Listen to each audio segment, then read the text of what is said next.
actually got on at a decent time and then just started talking. Anyway, are we all ready? Excellent. 3, 2, 1. Yeah, Captain. Fucking flies. Hello, gentlemen. Welcome back to D&D this week. A quick recap before we get started. It should be a juicy little session. Last session began with a message from the divination wizard Nasir to Gylndan, congratulating him on defeating Arctothorn and asking how Moraine was doing. Gylndan responded by saying how they might be able to help one another. And then within the hour, Nasir teleported to your ship to talk. Though most of you were apprehensive, Gylndan spoke to Nasir in private and made a deal with him. In the morning, Nasir would come and teleport you all to the Silverhold Island, where you would wait for his go-ahead. While you wait, the slaves the cultists have gathered will continue digging beneath the ruins of the Silverhold castle to find the Eye of Vecna. And when they have found its temple, Nasir will reroute many of the guard patrols and posts for you, so you should be able to come to him, meet him down in the temple, and you should all be able to take care of Rash'ak, no problem, because you'll also have Nasir's help. Once Rash'ak It's a flawless plan, really, I think. Once Rash'ak's dealt with, Nasir, you've agreed, will take the Eye of Vecna, and you'll leave him be to go about his business and complete whatever the hell he's got planned with it. If you don't let him do this, or you betray him, he is threatened to go find Moraine, Gylndan's old mentor, and kill her. As Nasir left, the rest of you spoke privately on how you felt about this meeting, and once Gylndan was invited back in, a little bit of an argument was had over whether this was a good idea. Vecna's Eye is, after all, an evil magic item, and most of you think Nasir was not to be trusted. However, Gylndan seemed to think that having him on their side would be a massive benefit to them in the fight against Rash'ak, and didn't think Nasir would be that much issue. As you argued, a priest of the Kraken and his Garga Crab mount and several Sahwajin minions climbed aboard the ship looking for the sea elves that you had taken into your ship the day before. You refused to give them up, and a fight quickly broke out. After some devastating hits from both sides, particularly Oramis' new spell, Shadow of Moil, Glyndon's Disintegrate, and Felix's skills with his blades and magic, the group were quickly dealt with. In the end, the Kraken priest was killed, the Sahwajin was slaughtered, and the Garga Crab was cooked from the inside by a Kaiman, whose mouth was watering at the thought of the taste of this massive creature. This is pretty much where we pick up the session, with this massive crab's body in fiery manacles hanging off the edge of your ship. Glyndon, you have this strange new golden medallion that the Kraken priest seemed to have, and Kaiman, your hand is still inside the Garga Crab's mouth, which is still spurning and smouldering and things like that. What would you all like to do? I want to make sure this doesn't fall into the ocean. we gotta use everything. Yeah. Okay. Call the crew later.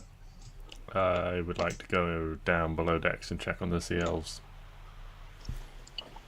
Okay. So, I'm just finishing up a calzone. Calzone? Whatever the fuck they're called. Anyway. So, first up, to ensure the crab doesn't fall off the side. So the only thing keeping it there on the side is the weight of these massive fiery manacles, as well as its like huge claws sort of on the side. You will need several of your crew and a lot of ropes and pulleys and whatever the fuck you can think up to try and lift this crab onto the deck if you want to keep it.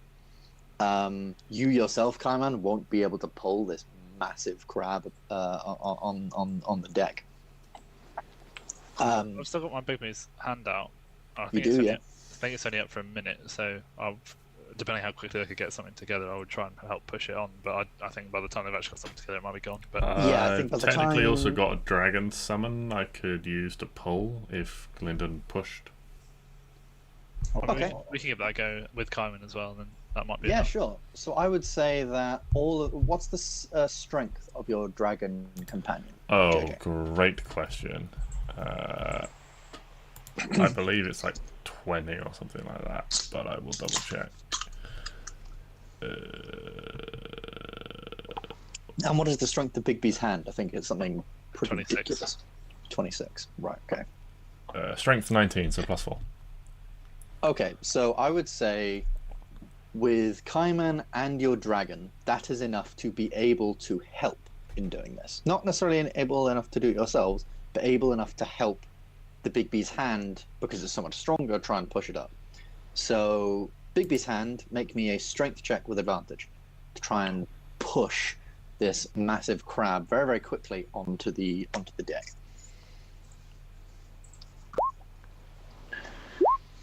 So that first one will be... Oh, I don't know what's rolled twice. Be a 20 plus 8. 20. Yeah, I'll say that... yeah, I think I'd say that a 20... Felix, you have control over these manacles when they are on or off. So I'd say, like, your Big B's hand starts to sort of push up on it, but the manacles are stopping it from sort of pushing forward. It's like weighing it down quite a bit. So if you want, you can easily get rid of those. And essentially, yeah, pushing the butt of this crab up, and it's all very squidgy and crispy and all sorts of stuff in different bits. You can easily push it up and just sort of like scrape it along the side of the ship. Oramis, you sort of wince at a lot of the golden paint on the side of the ship beginning to scratch and scrape off. There's even like some damage to the actual railings themselves, like one of the bits of the railings like just completely collapses inward as it manages to push on the inside.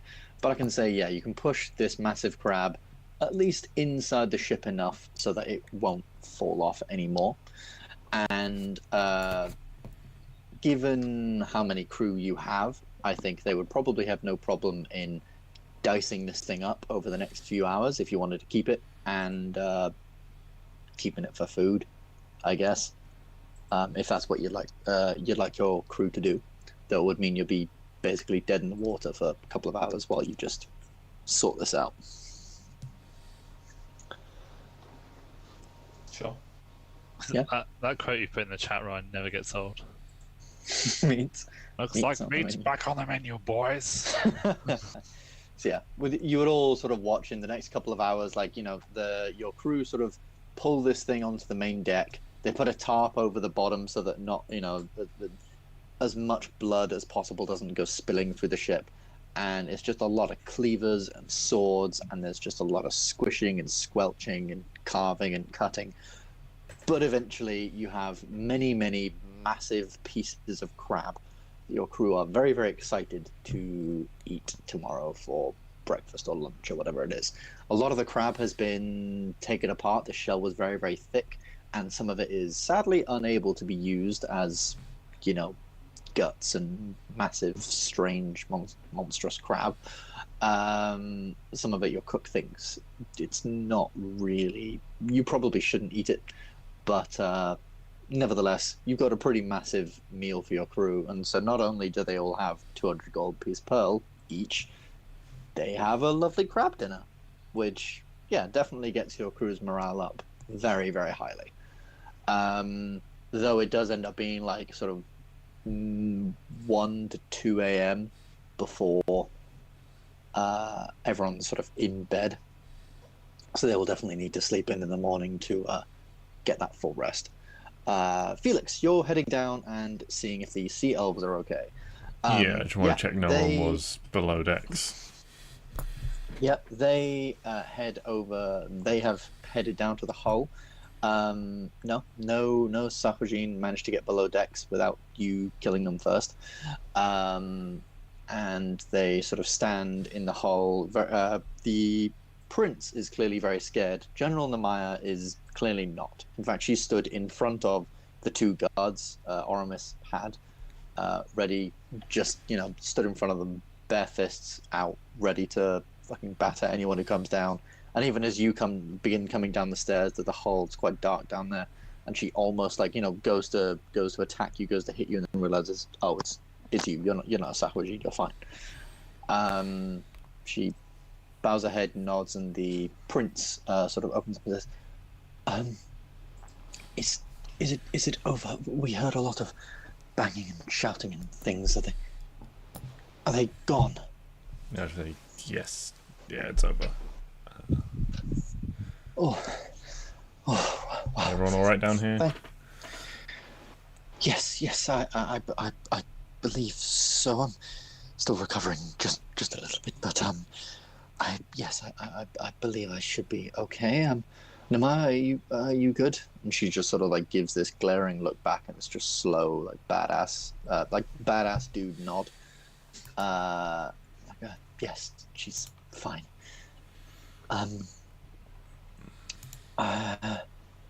Is there anything we can help with, or anything we can do, or are we good to just get back to sleep? I think good to just rest, and we need to figure out what we're doing tomorrow. But I don't think there's anything you can do or you need to do. Excellent. Do you think the captain would allow me to use his room again? That was very, very comfortable, and this place smells just a bit. You will have to take that up with him. He's a little bit particular at times, but I don't see why not. Excellent. Thank you. I will. Maybe I should go find the captain. And as he begins to walk off, Namaya sort of grabs him on the shoulder and just pushes down, and he just sort of plonks himself on the floor on the house. Or we could stay here. Yes, that also works, sister. Yes. I guess we'll stay here in the damp, smelly hull of this random ship. Of course. Namaya looks towards you, Felix, and just rolls her eyes. Like you've never seen a bigger eye roll in your life. But that is that. They're pretty, they're somewhat content down in the hull, and that's pretty much where they'll remain, as well as the two guards will remain for the rest of the evening. Is there anything else anyone wanted to do this evening? You're in the midst of a conversation. What sort of time is it? Right now, it's sort of around 9 p.m. Okay. So you don't have long before... You don't have... more like 8 p.m. I'd say the sun literally just set, as... the sun is literally just finished setting. First light witness here? Yeah. Okay, so you don't have long. I'll follow Felix downstairs, and I'll let him have his little conversation with the sea elves, and then when he comes out, I'll just try and have a word with him. Yeah, of course. You see Felix sort of crawl his way back up the stairs once he's finished that fairly conversation. Why are you crawling, bro?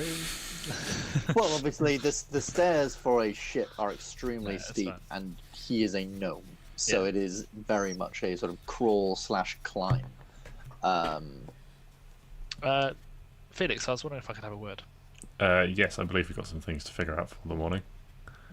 Yes. I believe you can send messages across great distances. Yes, I can. Oh, not right now. Was one? Not right now. Not right now. Okay.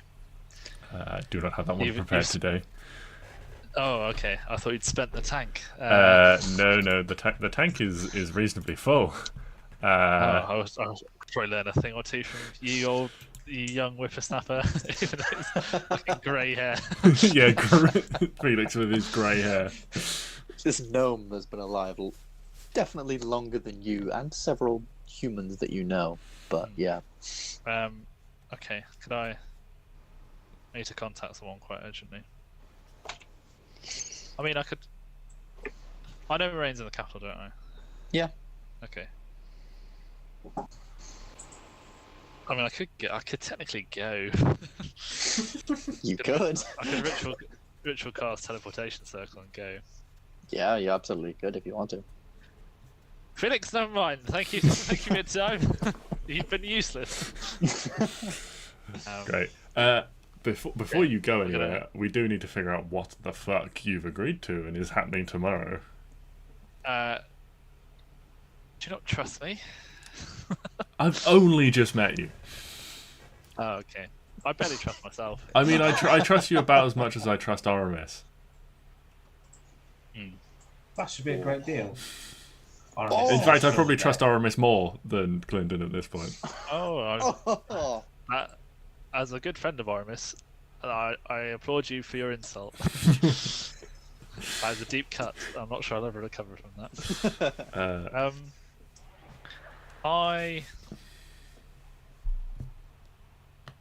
I can't say too much because, as I said before, the walls have eyes and ears. So, Okay. just trust me. Right. Well, can you at least tell us what the plan is and what we're supposed to be doing? So tomorrow we're going to be Nasir will be collecting us at first light, and he'll be transporting us onto the island of the Silverhold, and he'll have hopefully given us an easy route by switching up the guard patterns so that we have a direct line to Rash'ak, and then he will assist us when we fight Rash'ak. And the cost of that is the Eye of Vecna, which Rash'ak is also looking for. You also remember him saying you may need to wait around on the island for about a day whilst the mine is being completed. I don't remember that. Yeah, that's the mine isn't quite yet complete, but he says they think they'll be through in the next day. So he's going to teleport you in the morning. Yeah. Whilst you're on the island in a quiet, safe space, he's going to reroute guard posts and things like that. And then when the mine is done, he will contact you. He'll go down with Rash'ak. You guys will follow behind with now very few guards, and then hopefully you'll be able to meet him at the end, collapsing on it. And then, well, we do what we normally do with Dragon Priests and hopefully walk away from it. Okay, and this wizard who you promised this Eye of Vecna to, but we can't let it fall into Rash'ak's hands. Yeah. Is it wise? I do. I trust Nasir, but I'll wink at Felix when I say that. Okay. Okay. I think this was. If I leave you with anything, this was a deal made out of necessity. Okay. I just have. If we're gonna wait for a day on the island, why don't we wait for a day here where it's safe? We could possibly broach that with Nasir tomorrow. But the thing is, as well, if we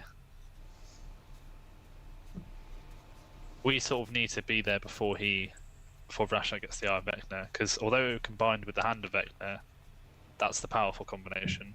It's still an asset in itself, and he's powerful enough as it is, so he can't have the Eye of Vecna. So we need. The thing is, our window for acting suddenly became much smaller. Right. So we're trying to get there before.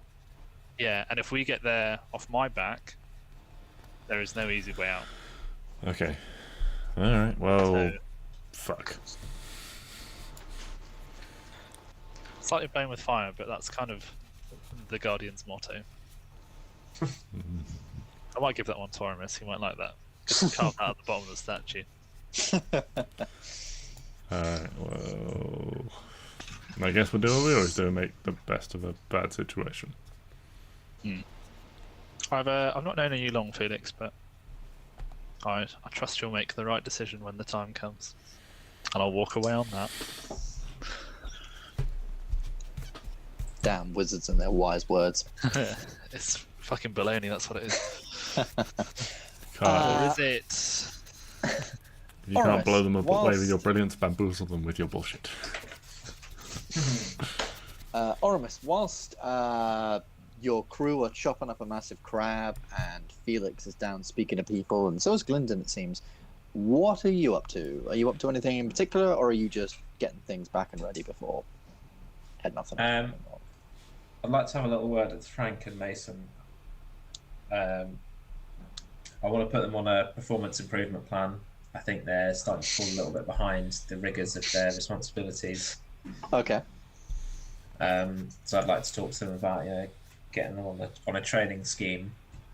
Yeah, absolutely. So you gather the two of them up. They were sort of leading most of the men in, carving up this thing. The lead is the cook, who's like, oh yeah, take that bit, don't take that bit. But they're just sort of like, yeah, do that. Yeah, do as he Do as he says. Come on, guys. But they do come and talk to you. What is your training plan? What are your ideas for this? Listen, gents. I think the rigors of our roles are only going to get even greater. So, I think you need to throw yourself into your studies. You should learn more about this ship. About me, maybe, because I'm a very good person to kind of model yourselves on. But also, your combat abilities are lacking, and I feel like I can teach you a few of my moves. But maybe I might try and get a little tutoring for you every now and then. Maybe like one day a week you do a little college in the library, something like that. Okay. Yeah, they both sort of stand there and look at each other. Listen, yeah. Listen, guys, what I'm trying to say is maybe this ship needs a couple of some knights. You know what I'm saying? Are you gonna? Like you're my guys. Mason sort of stands there like, are you gonna knight us, Captain?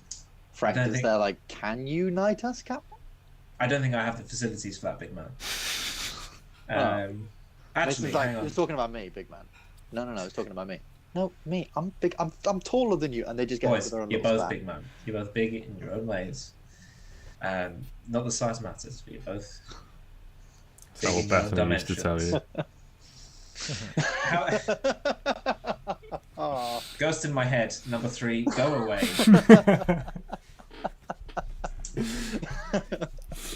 However, I suppose in theory, a captain is master of his ship, and I can do what I like. So I guess I could knight you if you're good enough.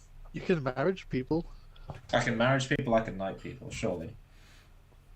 Hang on. Frank, both of them sort of look at each other. Or are we knighting people? Both of them look at each thing. other. Yeah, both of them kind of look at each other, take a step back from each other, like, so are we getting married or are we being knighted? Listen, if you want to get married, you can. You only have to ask. But I'd be honoured that you'd think of me. Obviously, you haven't got anyone else in your life, but they both genuinely look each other up and down at this point, and almost in sync, just both say, "I could do better." Maybe if you kind of work hard enough, maybe we'll see about getting united. Who knows?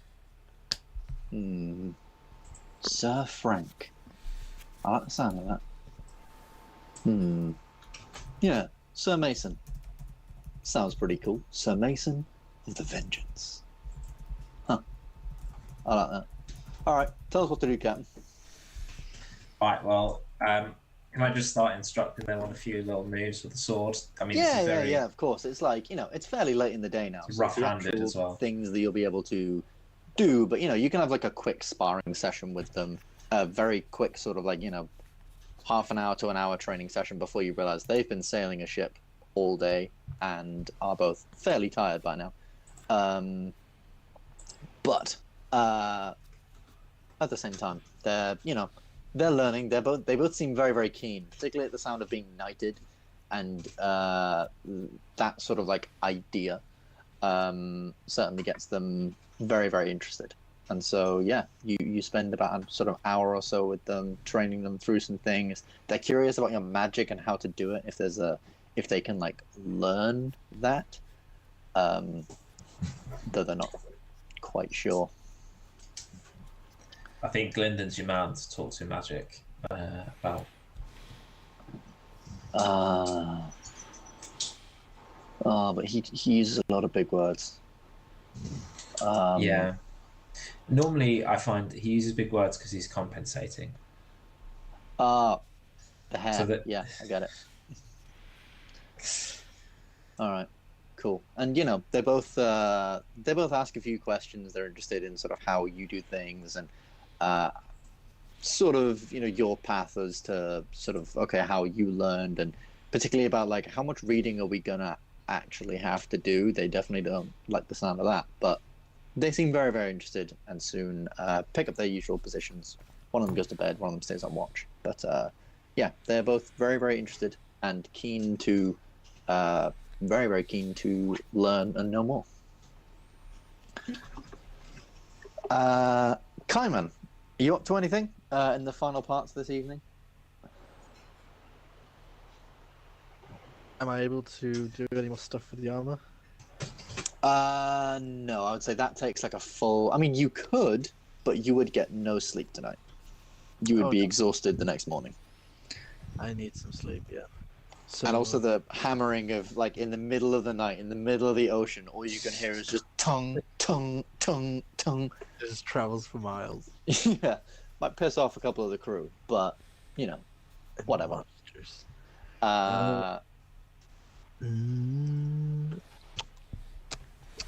Crew praying for a second Sahawajin attack just to shut Coleman up. No, I haven't really got anything to do, so I'll just fair enough. have a good nap.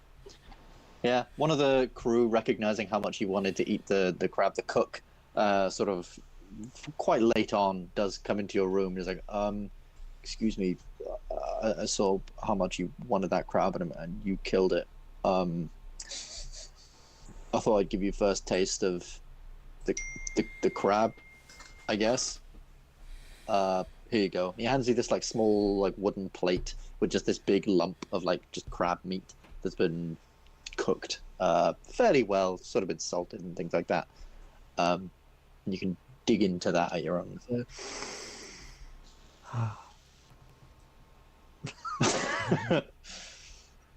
Sure. Cool. Just slowly pouring it down, just like. Yeah, it's just this like one big long thing of like crab meat, and you just lift it up, just one like massive cartoon style gulp as it all goes down your throat. As soon as I've swallowed it, instantly just sleeping with a smile. It's like. The cook just sort of slowly pulls up a blanket over your legs. Just like, there, big crocodile. Bye. Walks out the room. But yeah, you can all, if there is nothing else for the evening, many of your crew are on watch. They're on high alert. Frank and Mason have set them to almost like quote unquote high alert mode. So instead of the 5 regular watch people, there's now like 8. But there's also now people like way up high on the things, and all of them are armed. And they're all just sort of taking the night easy. But nothing else seems to come your way or disturb you. And I'm in my cabin. Yeah. Can I ritual cast divination, please? Ritual cast divination, of course. Of course you can. So you begin just sitting down, quiet, calm, with your thoughts. Tapping into your magic. What would you like to ask? What would you like to see? I want to see if Nasir is going to be true to his word. Okay. Can you remember what we do for this? Because you've tweaked this from the actual spell. I've only tweaked it by saying that you can cast it once per day, just freely.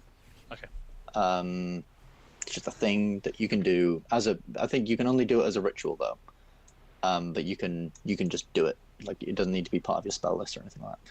So, ask a single question concerning a specific goal, event, or activity to occur within 7 days. The DM offers a truthful reply. The reply might be a short phrase, cryptic rhyme, or omen. I'm not prepared any rhymes, so. But you don't have any bars. That might change. If you cast this spell 2 or more times before finishing the next long rest, there's a cumulative 24. Okay, so you begin to sit and you begin to try and think ahead, trying to think forward, trying to imagine Nasir and the different things he could do, things he could take. You're just sort of like picturing his face in your mind and picturing him in different scenarios, and then these almost visions and portents begin coming to you. You begin to see yourself in a large chamber, and it's large and it's red and it's very, very blurry, so you can't tell why it's all so red, but it's large and it's red, and there is a great sort of dark black figure that you imagine is Rash'ak, but you're not sure. It's all very, very blurred because it's very much focused on Nasir, and Nasir looks back at you, and you are fine. You are good. You are taking the fight, and you're doing very, very well in it. And this large black creature seems to be flagging, seems to be slowing down. And Nasir turns and begins helping you, casting spells with you, and casting, he casts like a long ray of magical force that pierces into the back of Rash'ak, and you hear this draconic roar in the back of your mind. It just echoes a million times in your mind. But then it's almost as if everything resets, almost like someone's hit the rewind button, and everything is just really, really quickly reset, except now you are all bloody, and you're all wounded. You yourself are holding tightly to your staff. Nathan is on the floor. Felix is, impaled on something. It's quite a ghastly image. And Rash'ak is still stood tall, larger than he was before now, with this almost like holy aura about him. And you see Nasir raise his staff, and instead this ray comes towards you. And you get the sense that you get the sense that he will be on your side so long as it is beneficial. Okay. So long as he is, so long as you guys are the better option for him. Because you know that, I'm pretty sure he said that Rash'ak was just going to use Vecna and be done with it, whereas he had plans for Vecna, plans to be with Vecna. So as long as you are the better option for him, and you are looking basically as the winning side, he'll be on your side. But otherwise, you're not sure. Oramis to roll some good performance checks, make it look like we're doing well. Yeah. But with that, you do also get the insight that, yes, so long as you are, again, on his side, and so long as it's beneficial for him, he will teleport you to the right place, and he will do these things for you, and he will divert guards for you. Again, so long as it is in his benefit. Okay. Once you've done this, the sort of quite a while sort of passes, and you sort of flutter your eyes and awake. And yeah, that is what you see. Can I sort of retcon the conversation with Felix a little bit, and I would have asked him if I could have him send a message in the morning, ascending. Is that all right? Okay. Is that okay? Yeah. Cool. Now I know we've got a bit more time. I can. Yeah. So, you all head to sleep. It's a long night of sleep, a much needed night of sleep. And you each awaken to a sort of knocking at your door. And it is Mason. He says, someone's on deck for you. Same guy as yesterday. Please be quick. He says he's impatient. And then they go to the next door and say pretty much the same thing. Starting with Oramis. So Oramis, you're first. And then he has to go all the way down through the main thing into everyone else's rooms.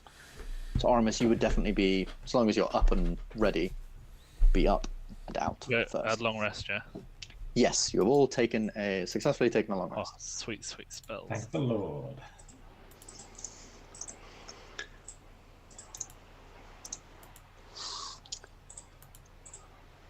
Okay. No time for breakfast. You all head out onto the deck, and a couple of things are happening. So first you see Nasir stood, and you all sort of emerge. And a little... Oh, sorry, before we go out on deck, if Mason has said Nasir is here, I'll go to Felix and ask him to send a message to Moraine. Okay. I'll do a send in to Moraine. Felix, you are told to send a message to someone called Moraine. Yeah, I've never met this But person. you don't know. You've never met a Moraine. I'll describe her. to you. My character will. I'm not going to do it for you here. What do you need? Which is familiar? I need familiarity with the target. Well, define familiarity. At the moment, my wizardy senses will tell me that it's unlikely to succeed. Do you want me to talk to you about her? Back. You got Should a I little picture? describe her? Yeah. Both of you make me an Arcana check. Oh yeah, good at these. Can't wait for you to fail. Less good I at probably these than Glyndon, I would imagine. Yes. I have advantage on Arcana checks. Why do you have an advantage on I Arcana don't. checks? I don't. Oh. Don't look at me. Never mind. 18. Yeah, so the spell's a 3rd level spell, so I'll definitely say an 18. You get the thought that, yeah, they need to be fairly familiar with them. Now, because he's never met them, it is quite difficult. You basically need to go through everything you know about Moraine, and then if you can get him an image, because as much as you could describe her, you can describe her as having dark hair and wears blue and all sorts of stuff, but that isn't a full picture. Minor illusion, just like a bust of her in my palm. Okay, that helps. Could you also make me... what check would be describing someone and then saying that? I guess either... I think when I did this for you guys, it was intelligence-based. It's like, how well can you convey information accurately? I was thinking either intelligence or perception, just like how much Sam has picked up over the years, like individual details of her, and therefore how much can he explain to you. So I'll give you that, either perception or just straight up intelligence. Straight intelligence, I think it's going to be 10 balls. I've rolled 2 nat 20s there. I mean, no good. You're trying to describe her, Glyndon, but you're not the most. She's changed look over the past couple of years, and I don't know. It's quite hard because you're just trying to. It's almost like you're saying really random things, like a random time, like, oh yeah, I think she has like small hands, and she had a ring on her left finger. She has eyes. I never paid attention to what color. And you're trying to go through systematically her, and obviously you've made this minor illusion of her, and you're trying to explain systematically what she's like, who she is, but you know her as a teacher. You know her from this one perspective, this one angle, and it's very, very difficult for you trying to convey that to him to a place where he is quote unquote familiar to the target. So you do this for about sort of 5-10 minutes.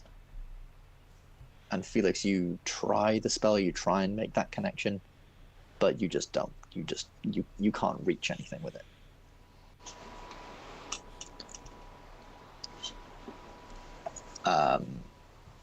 Okay. What would you like to do? You're both still downstairs, so if there was anything else you wanted to try or anything like that, then be my guest, but otherwise... Just say we should probably go, and can't afford to make any mistakes today.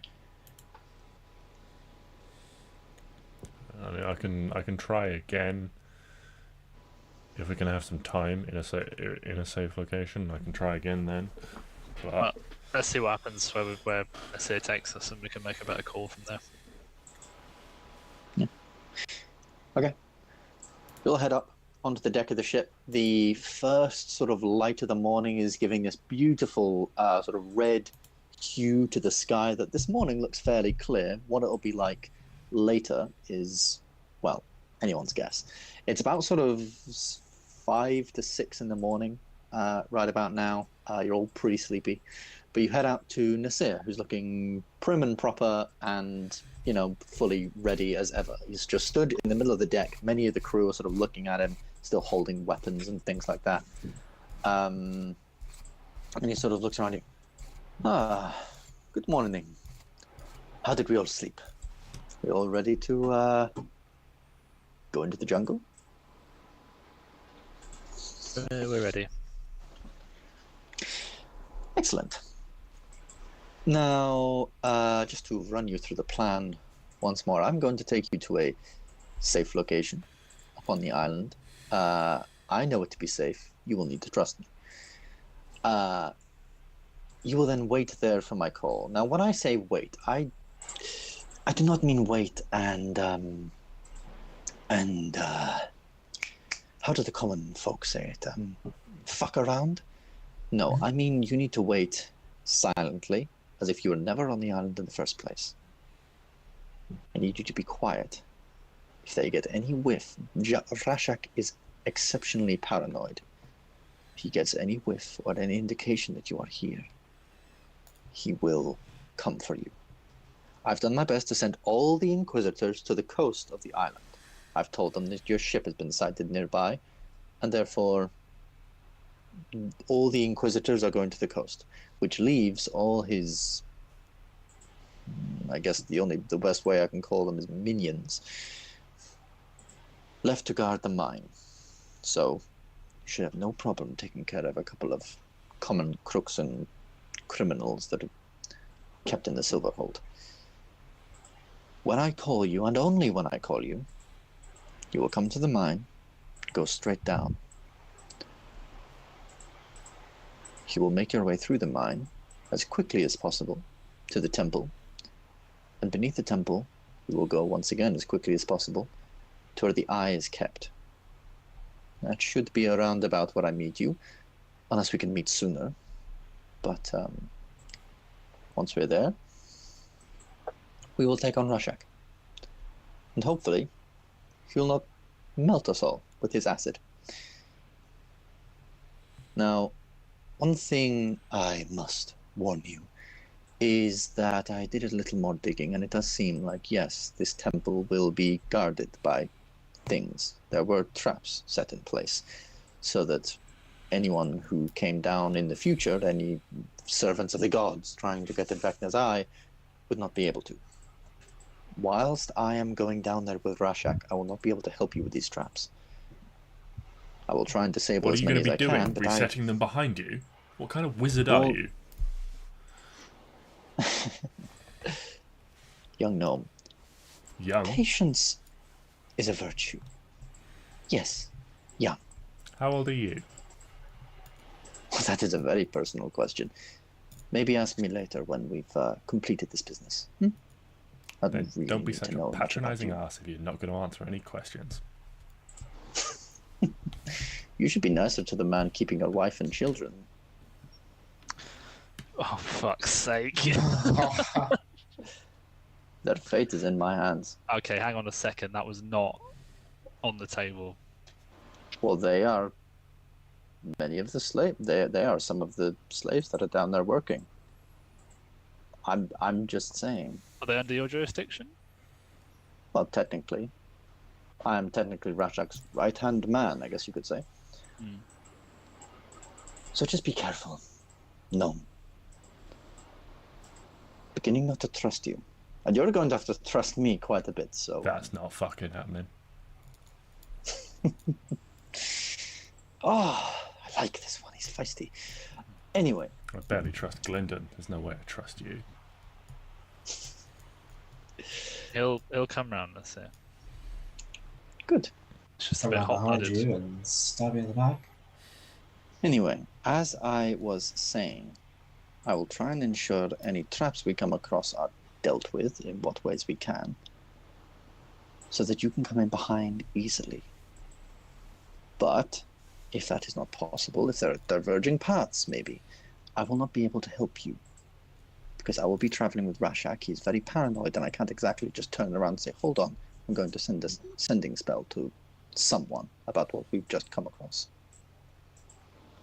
So once I've teleported you, the next time I'll meet you is in front of the Black Prophet himself. One thing I should probably warn you. A little bit of a misstep on my part. The day after we met in the Dancing Devil, beneath the Dancing Devil, he noticed you were all very arcane focused. He asked me to perform a ritual upon him, sort of etching spells onto him. He wished to have a spell that could, well, counter others. So I etched upon him 3 counter spells. So just be aware, he is able to do that. He's also quite a mighty cleric, so be warned. But I'm sure it should be fine. All of us should be able to take him. Anyway. Well, if you're Are helping, we all hopefully ready? you can undo your own handiwork before it becomes a problem. Well, I can't exactly go up to him and just scratch off the markings I made. I'll just shoot Felix a glance. Quite a intent glance. Well, we're relying on his help, and he's saying he can't do anything, so he seems pretty fucking useless other than this teleporting business. He's getting us in there. I'm getting you in, and I'm stopping an entire prison worth of people from being at your front door. From being at the front door, ready to face you. But let's I say would say it that's isn't. enough. This is a tentative alliance. Yeah, let's just get through this quickly, get us there, and then we'll do our thing. You do yours. Well said, Mr. Althor. A good word of reason. Keep your pup in check. Anyway, let us all gather close, everybody. And he sort of steps to you guys and tells you all to gather in close. His long staff, which is like this long, sort of dark purple metal staff with this sort of like glass orb at the tip, with some like the metal sort of almost goes around the glass orb, and there's a sort of spike at the top. You all sort of gather around, and next stop, Silverhold Island. Before you leave, the sea elves, noticing there's been some commotion, now begin their exit. And as they are sort of like stepping up and leaving, they sort of go up, and the prince in Elven says, Oh my, Nasir! What on earth are you doing here? Oh, hello. I don't quite remember your name. Yes, Prince Aqualim. Oh, it has been too long. You were very, very small when I last saw you. Yes. Yes, what on earth are you doing here? It is a story for another time. I'm a little busy.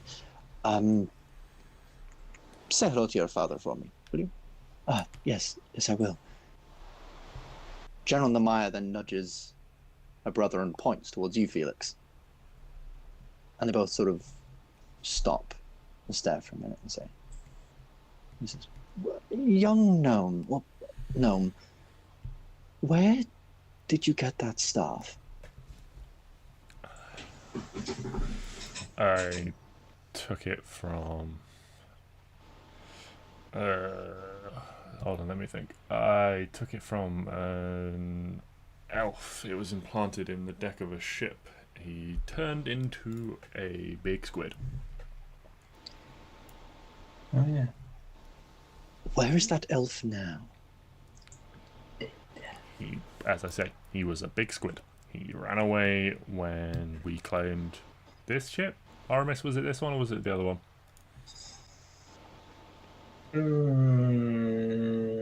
This one. That Sorry, go on.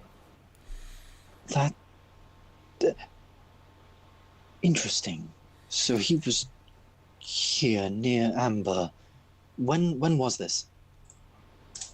I don't know how long in game. About a week ago. Okay, About a week. Nah, 2 weeks ago. A couple of weeks ago, he was working for the previous captain of this ship, who is now deceased.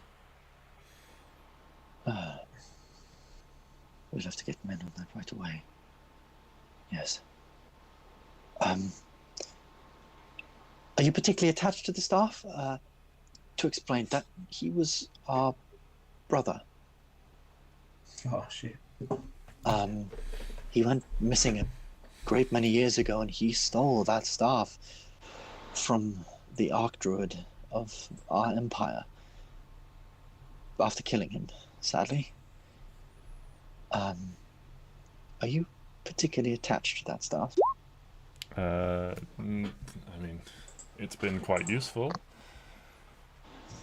But Nemaya sort of gives her brother a nudge and does some sort of I was sign hoping language. to study it a little bit more and learn a bit more about the nature of its magic. But if it's stolen property, then it should rightfully be returned to its... Can I just make an insight check on how genuine I feel they're being? Yeah, sure. Yeah. 17. Yeah, you think they're being pretty genuine. You think they're very, very concerned and extremely surprised, almost taken extremely aback by seeing this stuff. But they both sort of look. General Maya sort of nudges her brother, does a few sort of sign language words, and sort of looks like, yes, right you are, Maya. Actually, that'll be fine. You keep it. Are you sure? You're welcome to have it back if yes, you wish. Well, the Arc Druid is dead, and no one else really wishes to use it, and, well, our brother isn't exactly the most popular person in the Empire. You keep it, I think. Anyway, Captain, thank you. How do you know Mr. Nasir here? Oh, Mr. Nasir here, he, for a time, he was our father, the Emperor's advisor. Was it for 2 years or 3? 2 years it was, my young Aqualim. Yes, I spent some time down beneath the waves learning what I could. They had some valuable artifacts which helped lead me to the location of Vecna's Eye. And I provided some support in the war they're fighting down there. Interesting business. Deadly business, but interesting. Yes. Well, good to see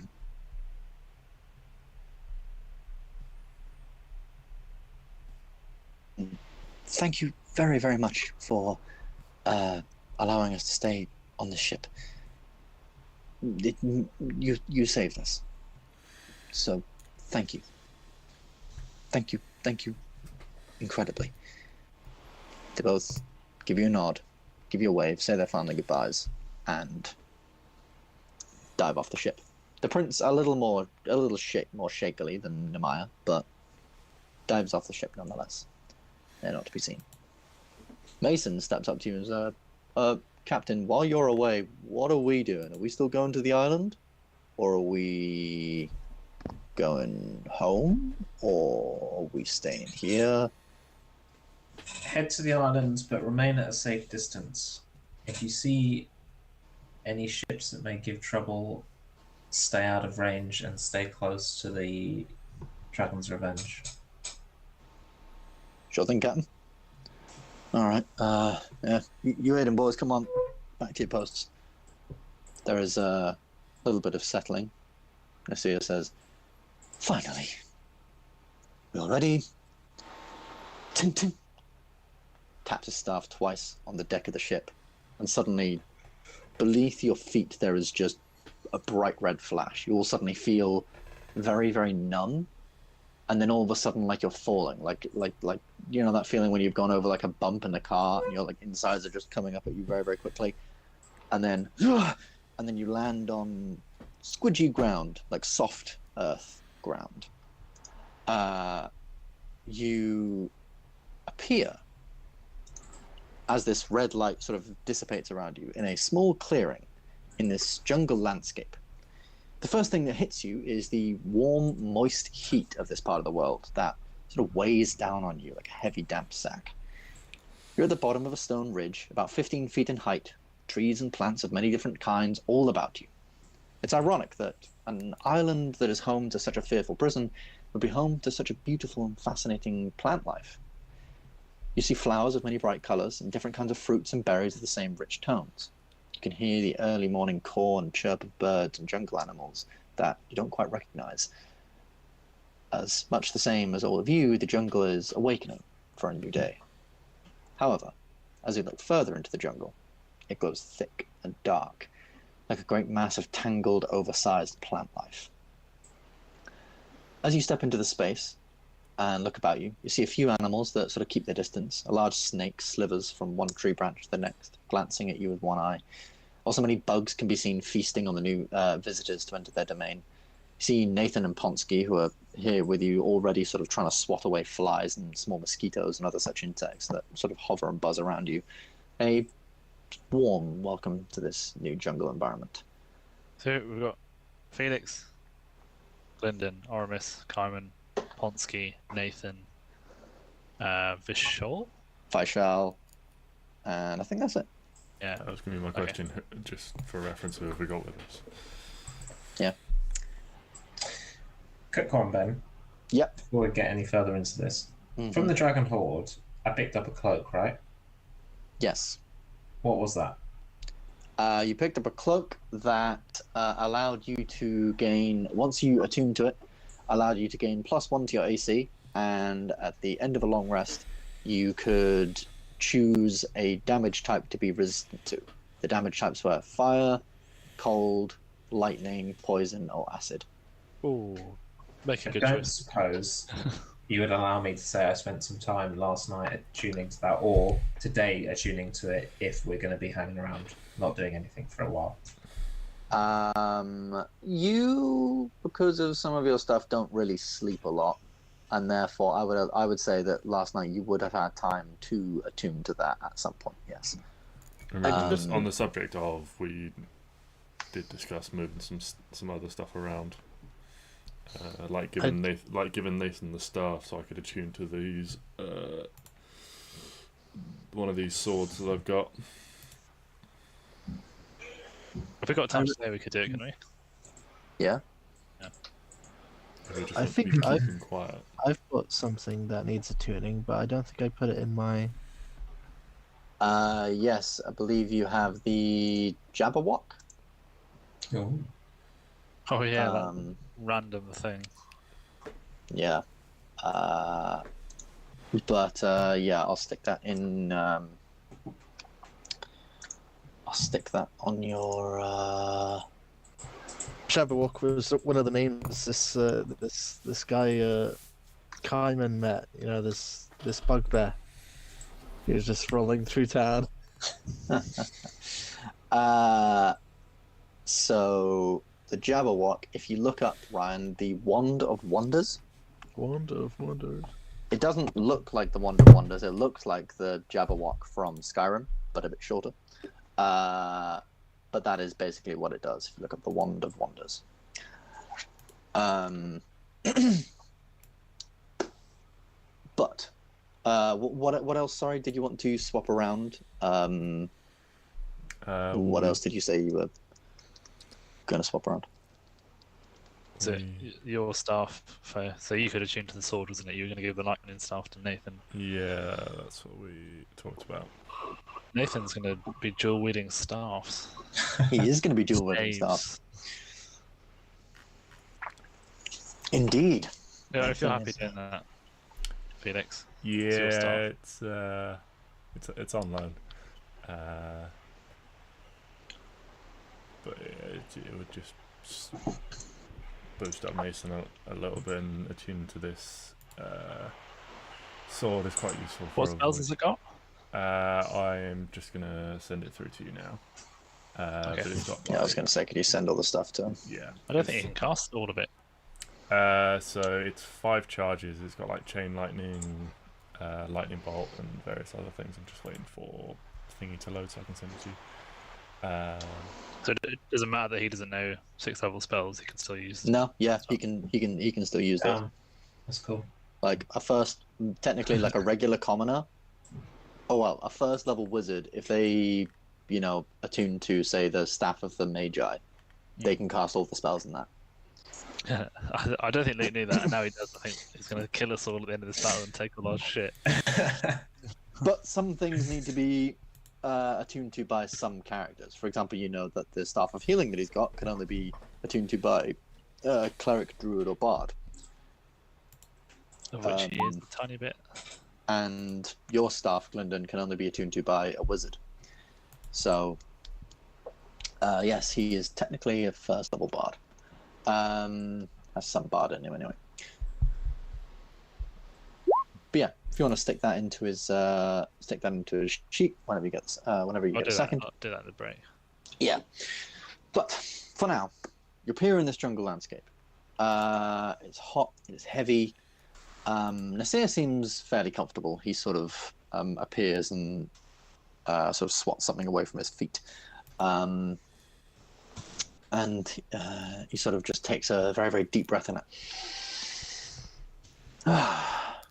I really smell the potential of this place. All right. This is the only part of the island that is unpatrolled. This sort of... well, I guess by this mile, well, more like a kilometer of space around here. I would not recommend leaving it, as the patrols are fairly unpredictable. It's just a lot of cultists walking around in the jungle. But thanks to my efforts, and he makes sure to look towards Felix when he says this, most of the Inquisitors are on the coast. So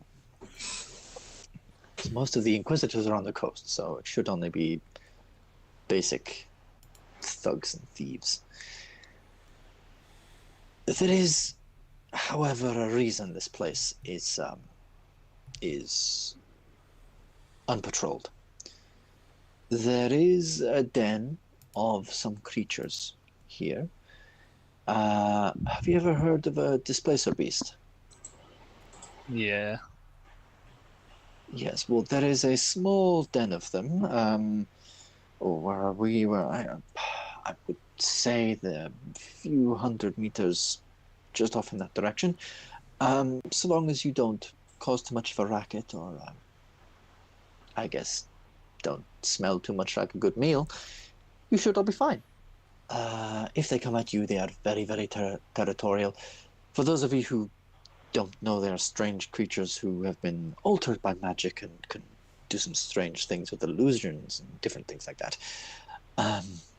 Be careful for them if you do see them. They are, as I say, extremely territorial and will likely want to kill you and eat you. But I'm sure you can take care of a few big cats and things like that. Should not be a problem for you if you take down a dragon.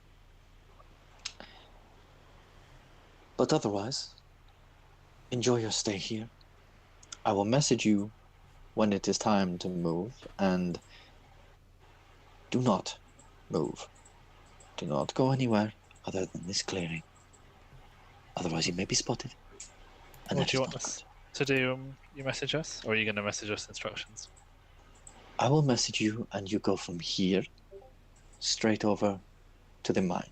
Do you... no, do you have a map of the area? No, you wouldn't have a map of the area, would it? Well, you see that ridge up there, that cliff, and you look up just over the tree line. There's a large cliff. At the top of it, you can see just some ruins of a sort of old castle. It's like an old sort of tower strut and some walls, very, very much in ruins. And it says, on the other side of that, so I guess go towards that cliff, walk around, keep following the wall. You will eventually find your way, or walk in that direction. And he points in a sort of westerly direction. He says easterly direction. Sorry, walk in that direction until you meet a road, and follow the road up, or a river. Go past the road. There's a river. Follow that up as well. Just be quiet. The less attention you can draw to yourself, the better, because if you are suddenly caught and the whole island becomes on alert and people start rushing for you, there is not a lot I can do. Sorry, just side note, I forgot. We've got Mazzy as well. I completely forgot him in my calculations. Oh, yes. Yes, there is also Mazzy. Can Mazzy do pass without a trace? He can do pass without a trace, yes. That might be useful later. Yeah. How long do you think you'll be in this here? And no, just a straight answer here, please. Well, I would suspect, given the rate the helpers are going, it would be about maybe a day. If things are going well, maybe this evening, but most likely early tomorrow morning. So try where you can to get a good night's rest, because tomorrow is a very big day. All right. Any more questions? Any more distractions? Or are you all good here in the jungle? This'll do. We will eagerly await your message. Excellent. You can see he sort of stands there for a second and just gives you all a pretty sort of stern eye. Just give me 1 second. Just need to look something up in my notes.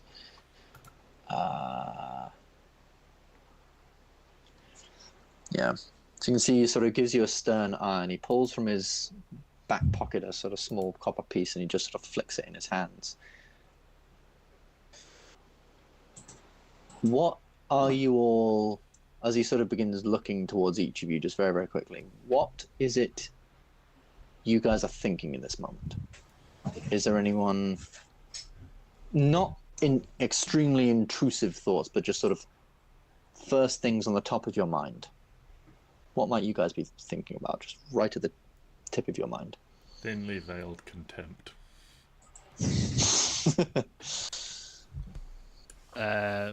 Can't let this guy get to Moraine. I wonder if there's a ship I can steal. Can't disable any fucking trap. What about you, Kaiman? What's the foremost thing on your mind right now? Crap. That was some damn fine crab meat. I was just like, I hope my people are still alive, but I also hope there's some crab left. Yeah. He sort of, looks back and forth from each of you and almost seems very satisfied after flicking this copper piece in his fingers before eventually he catches it in his hand. Ben, would I be aware he has done something like that? Make me an Arcana or Perception check. I don't think I've rolled a good Arcana for ages. Yeah. Doesn't matter. No, sadly you haven't. 13. Well, actually, I'll tell you what. It is only a second level spell, so it takes you a little while to pick it up in your mind, and it's probably only after he's finished and he puts the copper piece away. But you do get the sense that he was casting a Detect Thought spell. Not being too intrusive, just sort of reading the forefront of your mind. Felix, you pick this up right away. He's I noticed this weirdly immediately standing and doubled my there. efforts to insult him in my mind. Yeah, fair enough. Oh, if he kills me, I'm going to be so annoyed. Might just help him do it for the fun.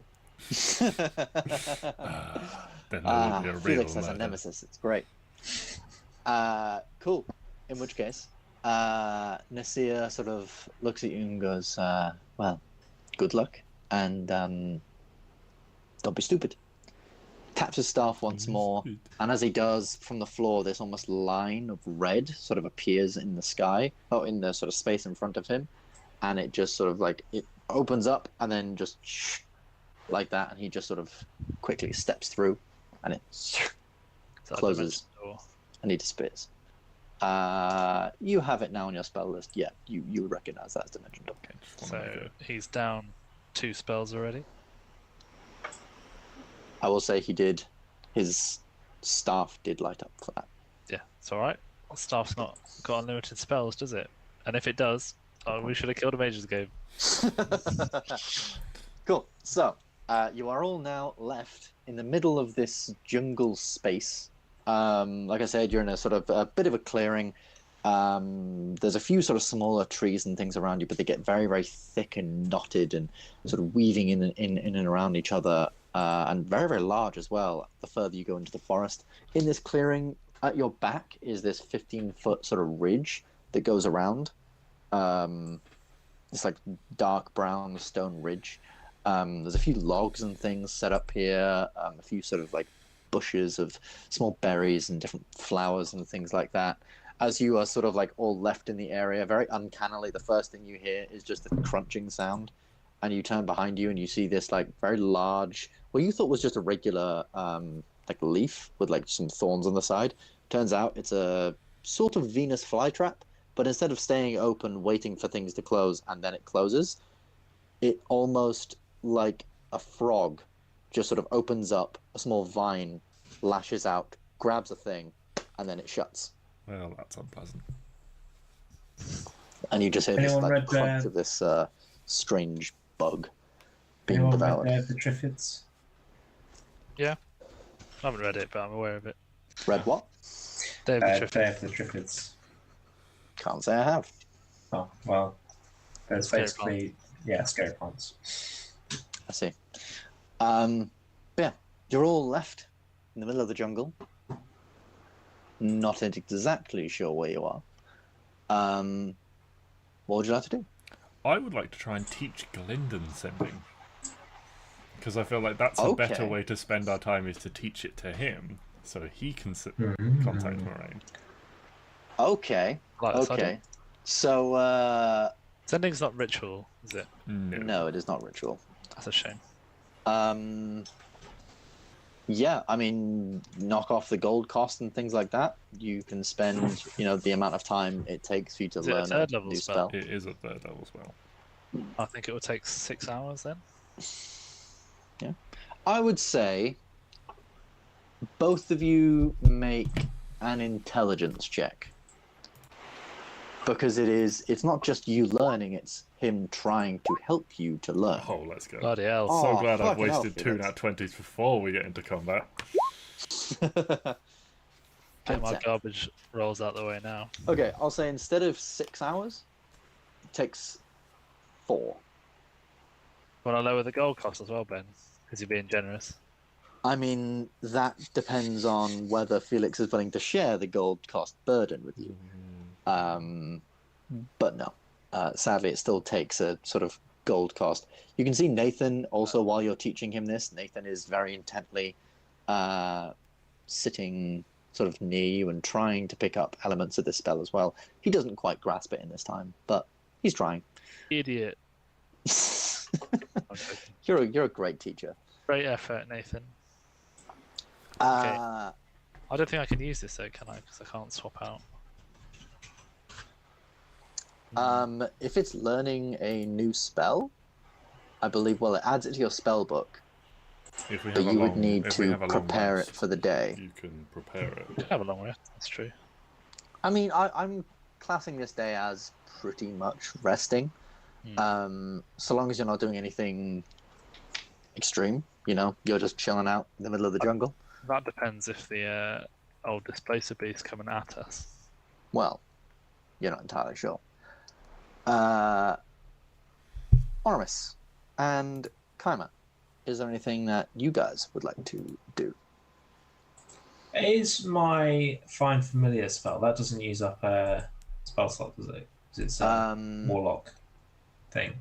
Invocation, I believe so. I believe you can cast it once per day without expending a spell slot.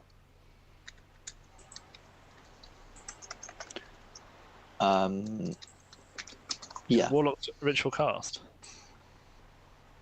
I believe you need to pick a pact boon specifically for that. Oh yes, you learn the Find Familiar spell and can cast it as a ritual.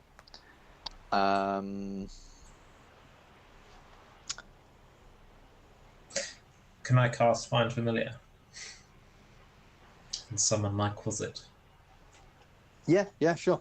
You cast Find Familiar. You summon your little Quasit, who, this small green, a little bit like a devilish goblin with these big bulbous eyes and this weird buggy face. These 2 small, sort of like weird antennae at the back of its head. Sort of just appears to you, and it's small and chittering, and sort of appears to you. Can I give it a little scratch behind the ear? Yeah. It's like a pug. And then, It is a bit like a pug, yeah. and then can I basically send it off to scout the island, but like tell it to be invisible because it can do that. Scout the island. Okay. And have a look around the island. Okay. What direction would you like to send it in? The opposite way to the pit of dangerous things that's right near us. So the opposite way to basically where you guys are. Yeah. Okay. Roll for me. So it does that. Of course, it can move at a decent rate. It's basically like you guys traveling throughout the day. One thing I will say is, you can like look through its eyes and stuff, can't you? Okay, so here's what I'm gonna do. I'm gonna say that. Can you roll me a few checks for your closet then? Okay. Can you roll me a stealth check, but with advantage because it can go invisible for your closet? So that is a D20, and you add 5. Okay. D20. Oh. Okay. But you said with advantage, right? So I did say with advantage because it can go invisible. Oh, My goodness. There we go. Wow. Can you roll me a survival check? So that is just a straight up D20.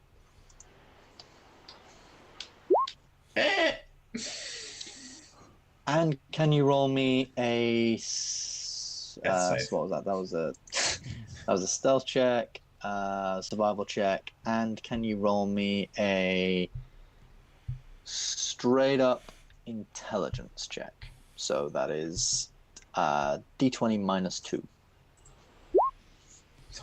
11. Okay, so you sit there.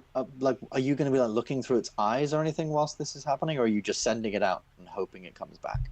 Yeah, no, I think I'd be kind of looking through its eyes and seeing what it sees. So you watch it sort of turn invisible and skitter off into the jungle. It sort of turns invisible, and you can see it avoid sort of lots of different things. Sort of climbs up on strange tree trunks and leaps and sort of like slides down large vines and things like that. It does stumble and struggle to climb in places, and it is hindered very, very much by not being able to traverse this strange land, given it's so small. It manages to avoid most dangers, but sadly, it doesn't get incredibly far in the first few hours of your day. And I'll sort of leave it at that for now. So within the first few hours of the day, you don't think it's got incredibly far, but from what you've seen, just very dark. Very, very dark. You think it's probably got like half a mile away. Very dark, very gloomy, thick jungle. But yeah. Kaiman, was there anything you wanted to do with your day, or just chilling out?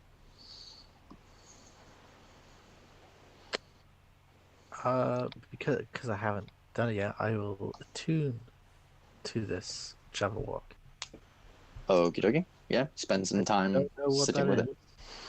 But I'll do that. Yeah, attuning with this item is literally just sitting with it for an hour, learning what it does, getting a feel for it.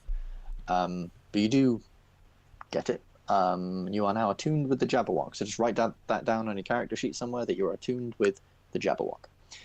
But beyond that, yeah, nothing really happens in the first few hours of the day. Mazzy just sort of spends some time gathering some wood and different little bits like that, and gathering some stones for decent places to sit so that you're not all just awkwardly stood up.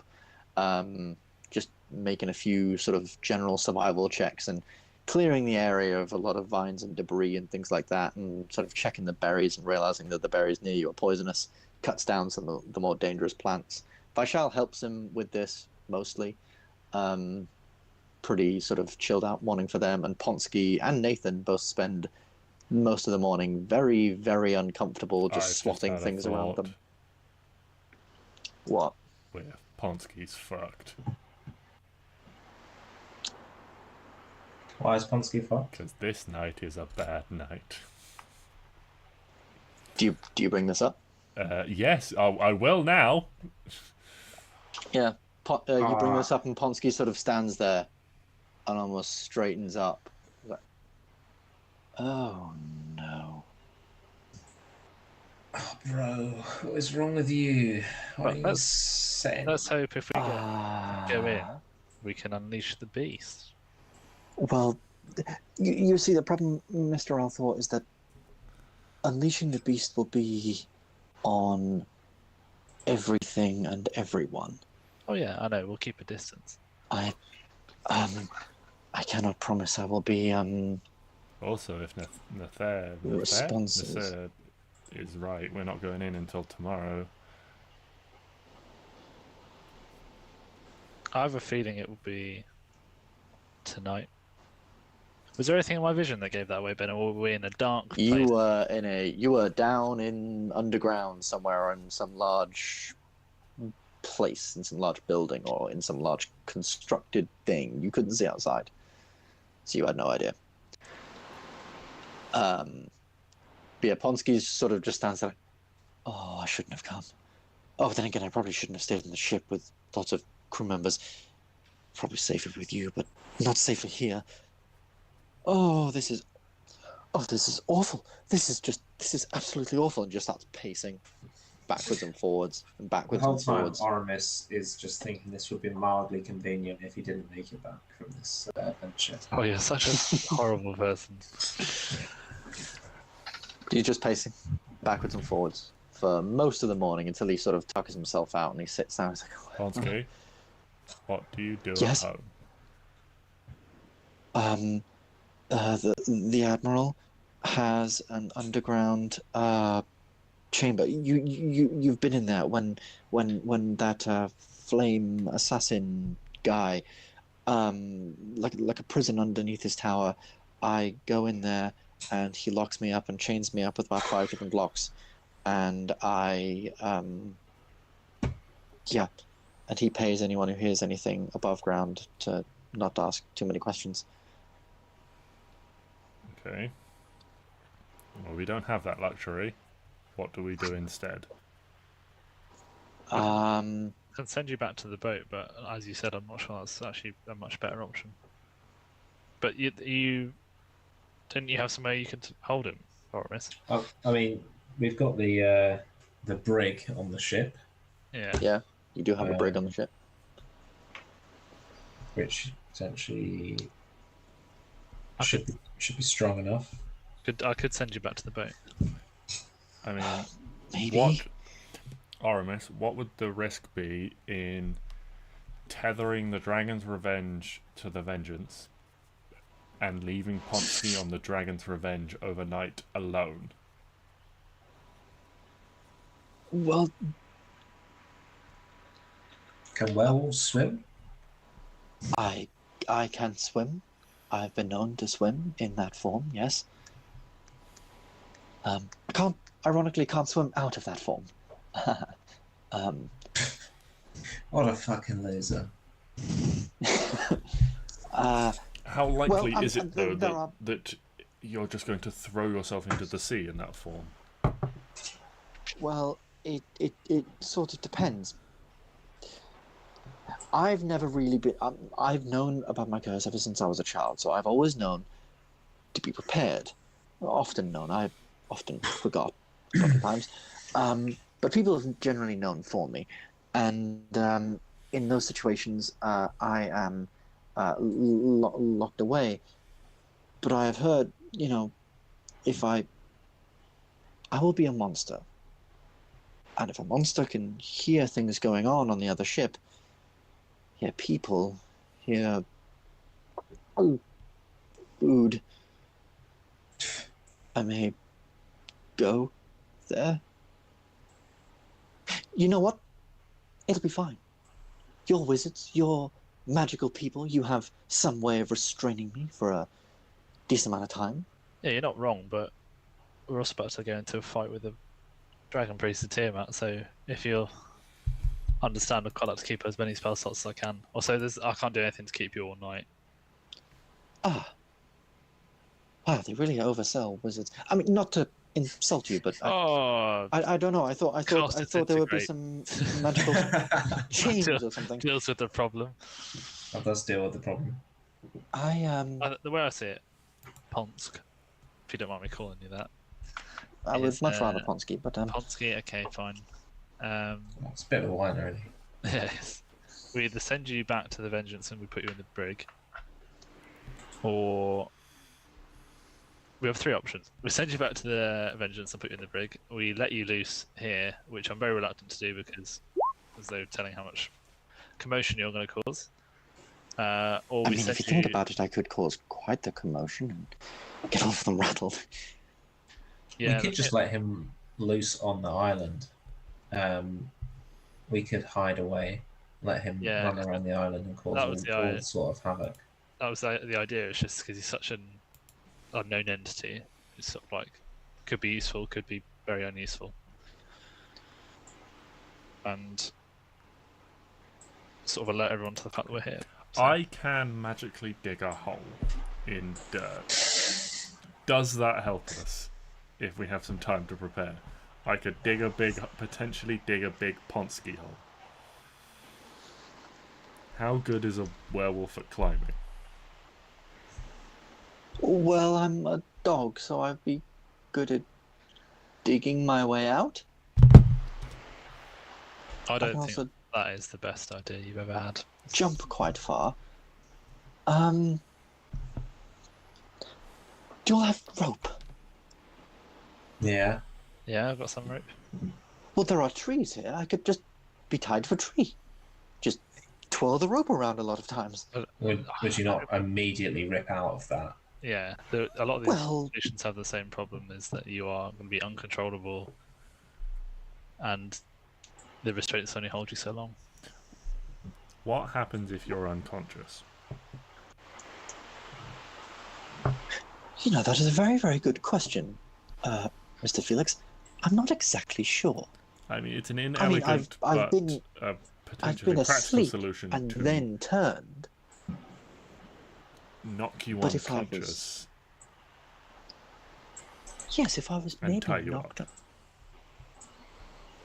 Or, rather crazy thought, did I hear one of you say that you could bring people back to life?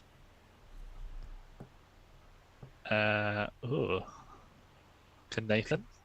I believe the only one that Could can do that is Connor. Could you like? No, you couldn't kill me. What am I saying? What if we That forgot would be about you? awful. You know, just murdered you and then just left you rotting in the ground. I know That'd be a that- real shame, wouldn't it? Really, I agree, Captain. That would be awful. Well, Can I just look? Can I just stare into his eyes as I've said that? yeah. Roll a quick intimidation check, and we'll. Carmen, what ways do you have to bring people back from the dead? I have Revivify. Yeah. 12. He kind of thinks you're just being a little bit weird. It's not really intimidating. If he's a cleric, It's he done. can prep anything. So he can prep. I don't think Raised dead. Revivify doesn't really solve our needs, does it? It would have to be something else. Yeah, you can prep Wait, raised dead the already next done. day, which is 10 days, I think. And what level spell is that? Yeah. That's quite a big one to lose before we even get into our combat. It is. I am also quite uncomfortable with the idea of killing a man to solve this problem. I mean, Yes, that does seem a little bit of overkill. Hey, Nice pun. puns all round. Yes. I mean, I feel like the tie up and lock on another ship plan might be Wait. a better We're on an way. island. Is there another cave around here that we could lock me in? I don't know. I'm just throwing out No, ideas. that's not a terrible idea. Never been in a jungle before. Are we near any sort of rocky bits, Ben, or we just pure jungle? You're near a rocky bit right now. There is this, as I said, this like stone ridge, like 15-foot tall stone ridge, like all around you. Yeah. Like almost like there's like straight up plateau. So if you had a way of digging out a cave, you could try that, and then locking it with something. Otherwise, don't know. It's entirely up to you. Tell you what, why don't you all have a think while we go on a quick drinks break, quick pee break. I We'll thought be back. we were going to be fighting Rash'ak, and our biggest battle this so far is realizing that we brought a time bomb with us on this stealthy excursion. Indeed, a time bomb who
heading on back in. It's so you were awoken at about sort of like 5 to 6 in the morning, teleported here around 6. It's now about sort of maybe 10, 11 o'clock. Ponsky is a little freaked out. Mazzy and Vaishal between them have managed to gather a sort of decent space around you, pull a couple of logs together so it's, you know, like a place to somewhat sit, but it still looks fairly natural. They've cleaned off certain bits. They've, you know, cleared out many bugs around you and things like that. You know, they're doing the survivally, jungly bits. Though this isn't Mazzy's favourite terrain, there are some similarities he's picking up between this and sort of the woodlands, and he's trying to apply what he's learned there, and it's somewhat working. Vaishal, it's clearly very different to where he's used to being, and he is very clearly quite uncomfortable in the heat, and he's sweating quite a lot. But he's doing okay. He's sweating quite a lot, actually, so that he takes off his poncho, and you can once again see all of his radiant bronzish tattoos that are sort of all over his body. And in the sun that's beginning to sort of like rise up, they're all like glimmering and reflective. Okay. Looks very, very badass. How do we feel about a wooden cage? Rubbish. Because Rubbish idea. But if we fabricate it from like tree trunks, you know, from maybe like, you know, they're sort of like 4-inch diameter tree trunks. Because I've got fabricate. How are we doing that? I've got fabricate, which says I can make bridges out of nearby trees. So, like a wooden cage out of trees. I would say you can make a cage. Certainly feels within the I just scope think you'll get through it. of fabricate. We've seen Ponsky fight, haven't we? Oh, You've seen Ponsky fight. as a werewolf. Yeah. Like, that motherfucker's dench. Well, and also, it's not just so much that he's dench, it's also that it's not like we can reason with him. He's just going to keep trying to come out. Like he said, he'll keep fighting to come out until he's out. And I'm sure it will be strong and hold him for a while, but eventually at some point it's going to cave. And also, the noise he's going to generate is going to attract stuff, isn't it? Okay. What about that? The way I see it is we either leave him, but some distance away. I mean, we can give it a go if you want, and then maybe that just leads into if he escapes, that just leads into the pan where we just let him roam free, or he comes back and kills us because he doesn't like that we made him a cage. Ponsky sort of says, well, I mean, I could just regularly turn into a werewolf now, and we could try out the cage. You know, you could make it, I could give it a bit of a test run if it holds me. Great. That's where I'll be for the rest of the day. If not, well, we move on to another plan. Okay, let's give it a go. I don't have any better suggestions apart from putting it back on the boat in another separate wooden cage. Okay. I mean, so it's probably a bit far to say I can use fabricate to make a cave, isn't it? It's not really within the realms of. I mean, that's more stone shape. Yeah, it doesn't really feel within the sort of intention of the spell. But if you had a lot of loose stone, you could make a stone like a tiny stone fortress or a tiny stone cage. Sure. I could make like a stone dome, like a stone igloo with no dome. Yeah, I was gonna say like a stone igloo that he's just trapped in and has to, you know, can't bust out of.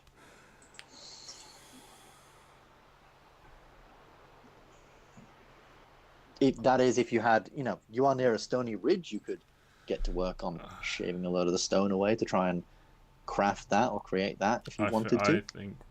I think test wooden cage now.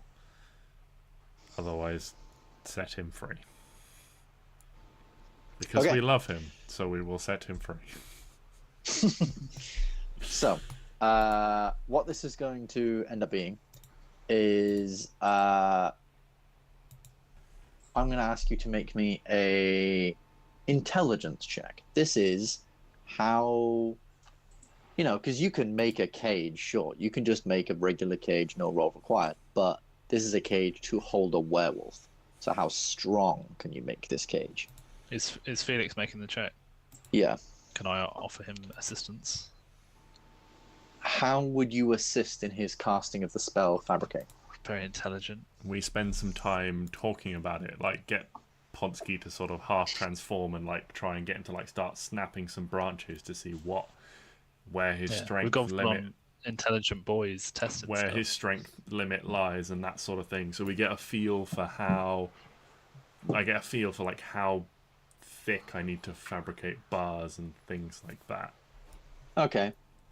In this as well, I think Mazzy would probably offer up some like ranger, monster hunter knowledge, and he'll try and help with the survival check. So okay. So this won't just be a Felix check then. I would say then Felix. Yeah, I'll tell you what. This will be a group check. Let's make this a group check. Let's involve everybody in this. So as a group, you guys can. I was just looking for advantage, and I feel like I've made it worse. No, so as a group, as a group of whoever wants to get involved, not that everyone has to get involved, but whoever wants to get involved, pick a skill that you have that you think would be helpful for Felix in the construction of this cage.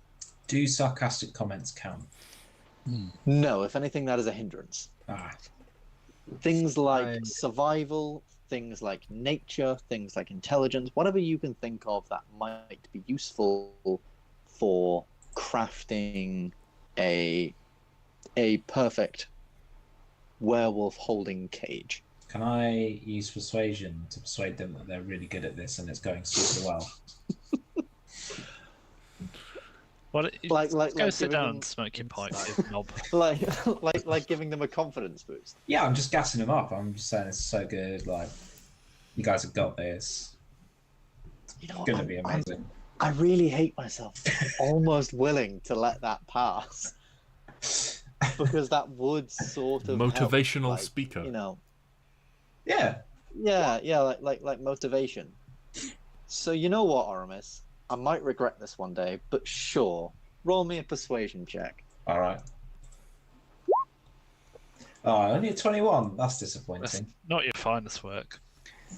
21. Still above a 20. Still pretty good. So you start out with Oramis sort of, as you're all discussing this and you're thinking, okay, how do we do this? Oramis gets up, starts giving you some motivational speeches, visualize to actualize. Oh, yes. And Great. getting into all sorts of stuff. Who would like to go next with a check to try and help? I'll say the base check you can do that everyone can do is an intelligence check. That's just base. Otherwise, people need to pick different skills to do different things. Can I try nature? Yeah, of course you can I try haven't rolled nature. well on my intelligence. Yeah, sure. 16's okay. 16's okay. Yeah, so you're trying to think of nature, trying to think of the best trees to use, trying to think of the best place to put it, trying to think back to your knowledge, not necessarily of werewolves per se, but of wolves and their strength and their might, and how that might, how you might build things around that. Yeah, fair enough. Can I use Channel Divinity Artisan's Blessing? Yes, I have you an can. hour to build something. Yeah, you can create metal things. You can create nails, and you can create metal things. Sure, absolutely, you can use that. Felix's shit. Yeah, absolutely. So you use your channel divinity. I'm going to say roll me a wisdom check, but add 5 because you're proficient with blacksmithing tools anyway, so you would know exactly what to create with your channel divinity. So roll me a wisdom check, add 5. Oh yes. 27. Absolutely. Yeah, you craft some excellent sort of long nails. You even managed to craft a few sets of bars and things like that might, help things out. Some pegs to, keep the thing in place. Down to you now, Felix. What would you like to... Obviously, you're bringing the spell to the table, but anything else you would like to bring to the table to try? I've got a straight-up intelligence check, or now that Kaiman has produced some metal objects, could I make a blacksmithing tools check, or has he kind of done that?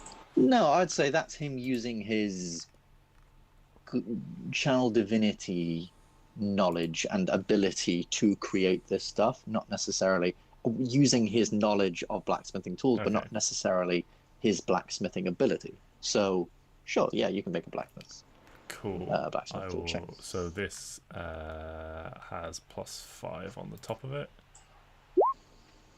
Because my proficiency bonus is doubled for any tool that I am proficient with. Very nice.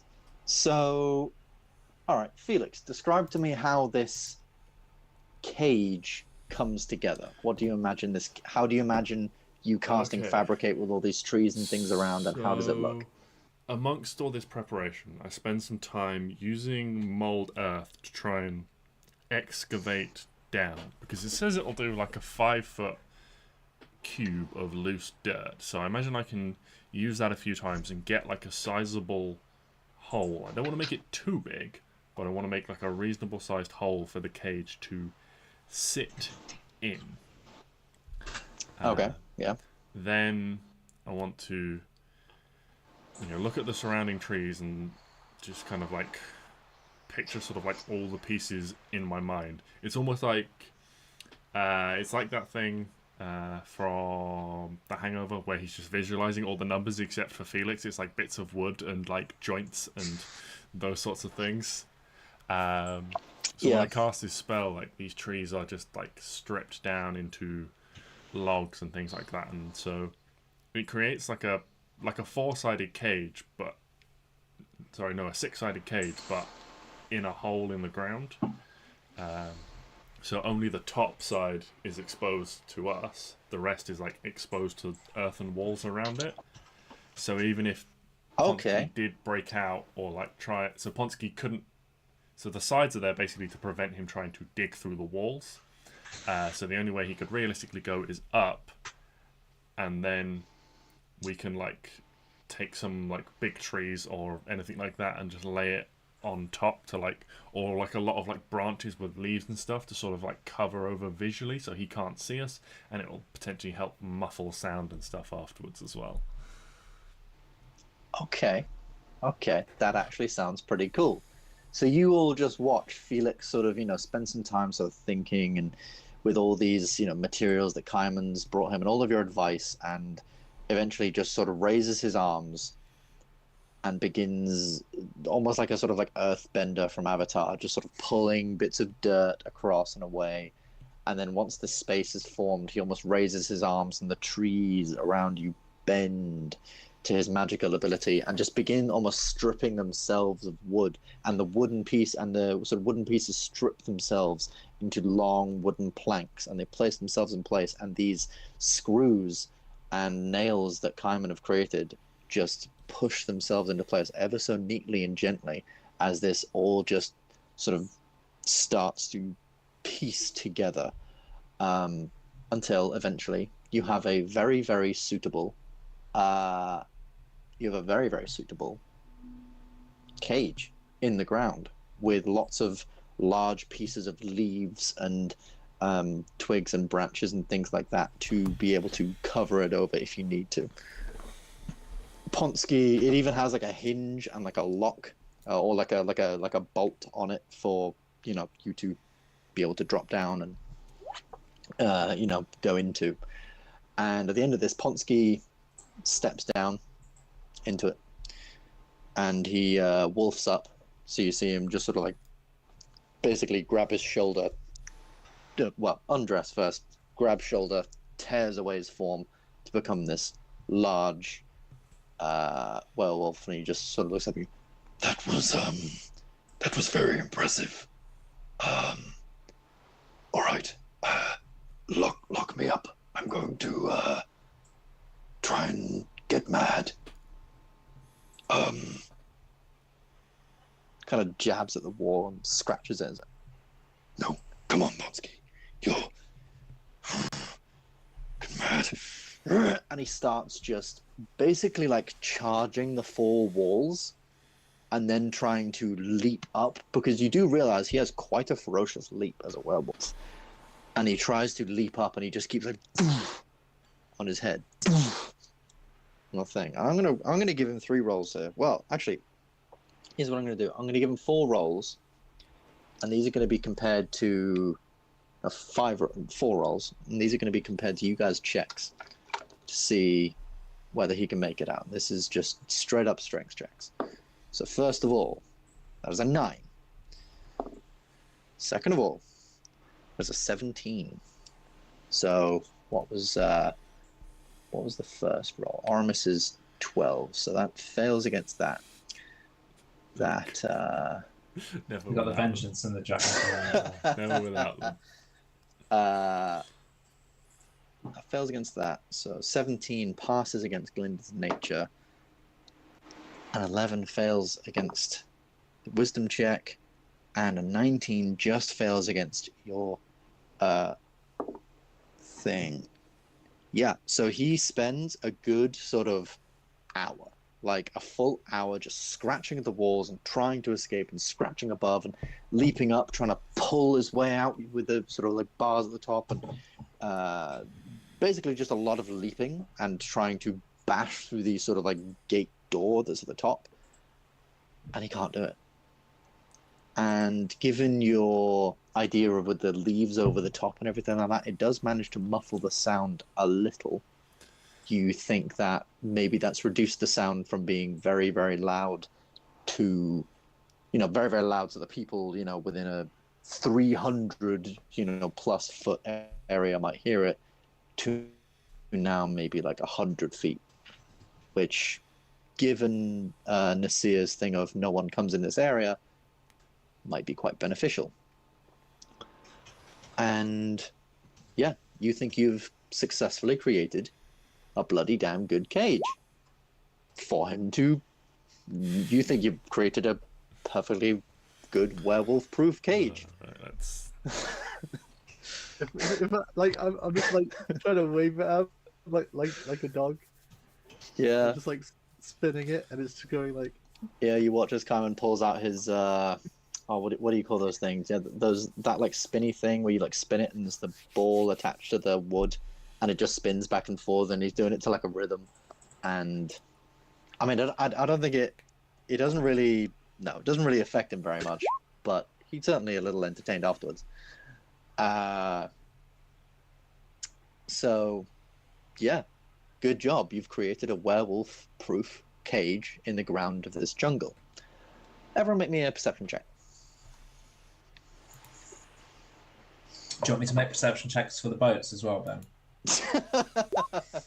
You know what, Luke? I'm good. I mean, if you want your boats to only be that small, that's fine by me. I'll take away your massive frigate and just give you a tiny little rowboat. No. A land boat.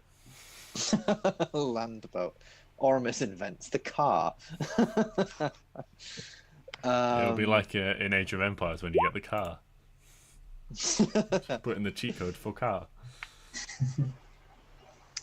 Alright, this actually makes a little bit of sense. So, obviously, Felix, Glyndan, you guys are focused very much on, the creation of this thing. So it's Ponsky. I'll give Mazzy a roll as well. No, Mazzy's rolled a 2. And Vishal, though decent, has only rolled about a 15. So, yeah, okay. And you guys are creating this thing, and you're all sort of watching very intently as Ponsky's trying to escape. And sort of just as Ponsky's sort of trapped within this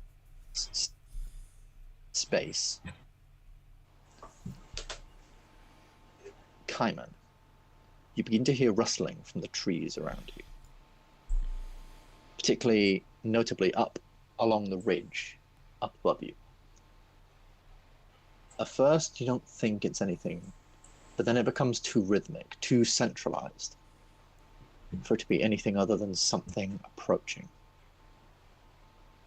And it's then you see, sort of beneath some of the canopies and the leaves, these sort of dark figures, these dark, looming creatures that sort of approach and look over the ridge down at what's happening here.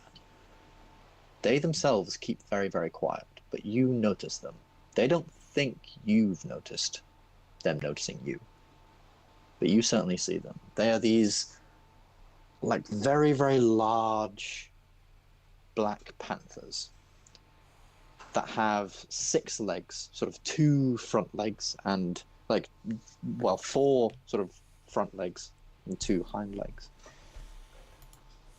They're very, very large, as I said, and these long fangs that come out of their front. But what's most strange about them is from their shoulder blades and their backs, they have these strange, long, tentacle-like things, like these almost like tentacle-like appendages that sort of, or tendrils rather, that sort of emerge out, and they have these strange sort of tentacular ends, these almost spiky, barbed ends to them. And there's almost like this glow from within them. And you begin to see one by one as they activate this glow. It's almost like they themselves almost begin to shimmer and shake within their space. And then you watch as they begin to move, or at least one of them moves, as they step out of their space, as if they've created a duplicate of themselves. But you're not sure which one is the duplicate. Did the duplicate stay still, or did the duplicate move? And what was at first just 4 of these creatures is now turned to 8. Sorry, 5 of these creatures is now turned to 10.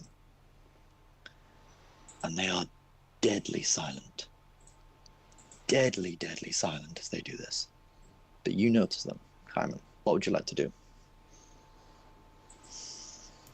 So after I shit my pants, That crab meat gives you the runs.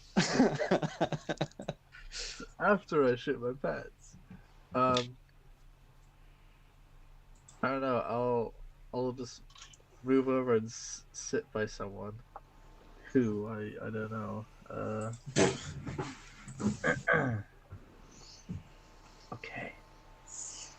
Now that I take a look at this map, this is a very ambushy camp.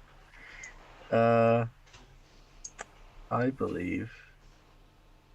I don't know. Maybe I'll just like move over, sit by these guys, and just be like, just in a kind of quieter voice, just like. So, there's something. There's quite a few somethings up there.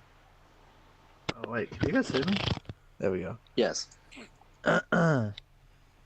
There's we got company. Why are you being so casual about it? And so Well- that is your cage, by the way, Felix. That you've Oh, that created is on the ground. huge. I mean, you can make it smaller if you want. Oh to. yeah, I was Like thinking that sort of big. like a maximum. Of It needs to be at least large because that is its size. Oh okay. Yeah. All right. Sorry, Is Canon. So yeah, I'm just like, yeah, so we have company. Like, what's the plan, boys? As you're saying this, The Displacer Beast? Carmen, you notice Cheers, that Carmen. some of them, half of them, you're not sure whether it's the duplicates or whether it's the originals, leap down deftly, extremely silently from their from the ridge and land, and slowly begin to move closer. Wait, which direction are they coming from? All around you, literally okay. all along this ridge that's above you here. Kushti. Terrific.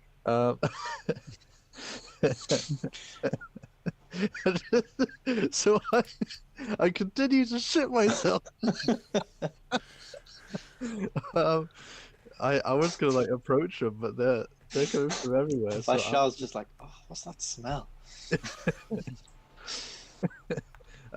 I'm just gonna like stand.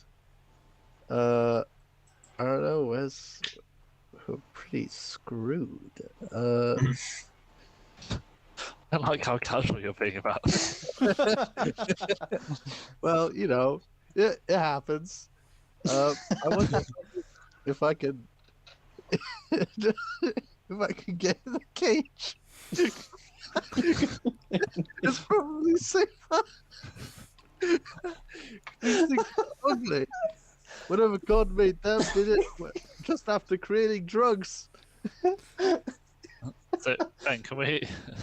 Yeah. So Are we you all aware at just this see- point, or is Yeah, it can we still see it? just Kaiman acting a bit Well, weird? so far, Kaiman has got up and sat down, looked around very, very nervously, and then got up and tried to get in the cage with the werewolf.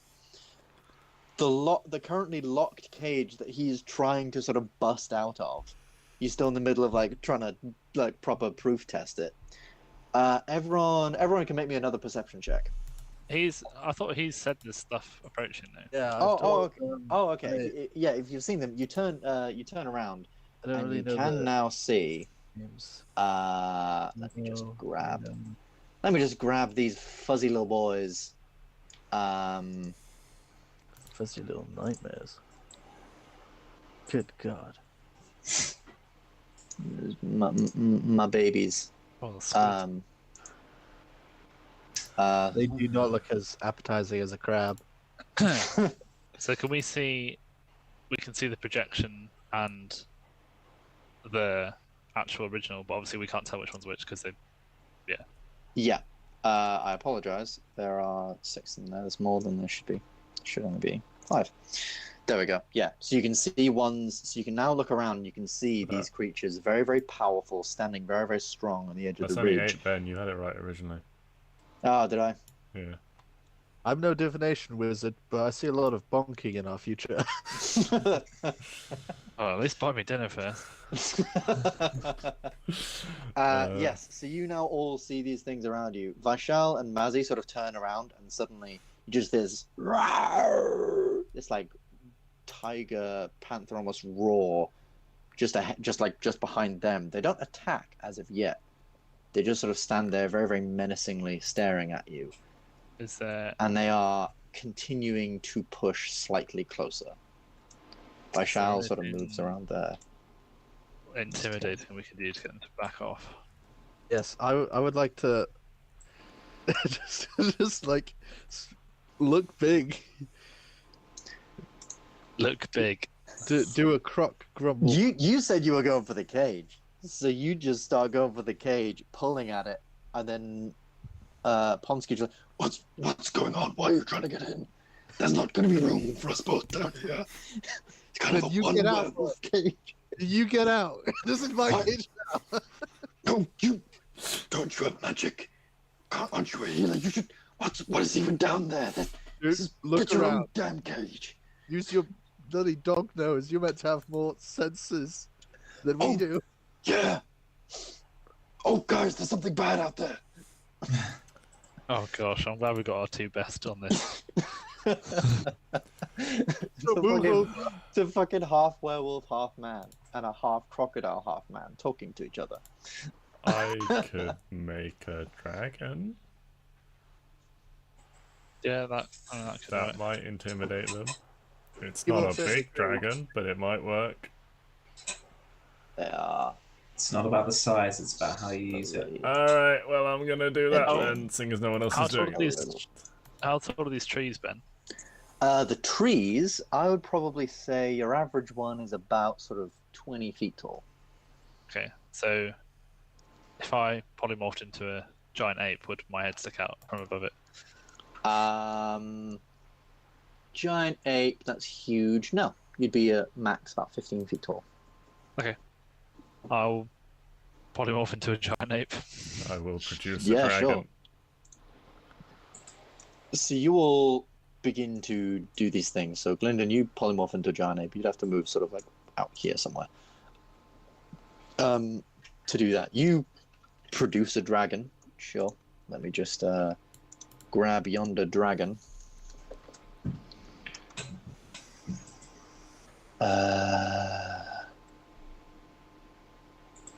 I suppose this was the downside of building a cage, was attracting the distance. It's the downside of Ponsky testing it, but it's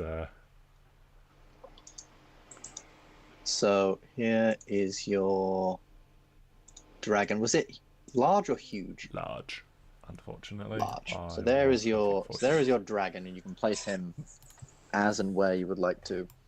I would like and to I put will it right say, in front of me. is there anything else anyone would like to do as these things are slowly looming in? I mean, if we have Look more cool. actions, I would then- say like these things are so you've done your thing. Glyndon has turned into a giant ape, and this will come down to intimidation checks in just a second. So Oramis, what are you gonna do? Or are you gonna do the Oramis special and just kick things off? I'm sorely tempted to shoot an Eldritch Blast off, yeah. His mouse is hovering over. I heard you probably. I think you said shoot. It sounded like you said shit. That's the new way it rolls. Just got to remember the noise level. It's not a super loud spell. Well, you have to remember the noise level, but you are now a giant ape. He always points. Therefore, Yeah. you have the intelligence of a giant ape. Yeah. You're not aware, right? I would say you are not aware, right? You're aware these things are bad. You're aware of the situation you're in. But you're also aware these things need to die. Yeah. I don't think it's a giant ape who are quite aware of the fact that... I mean, you can make an intelligence check for me to see if you would be quiet as a giant ape. What was my minus 2 He's intelligence? transformed with the intention of being intimidating, not immediately going for a smack, right?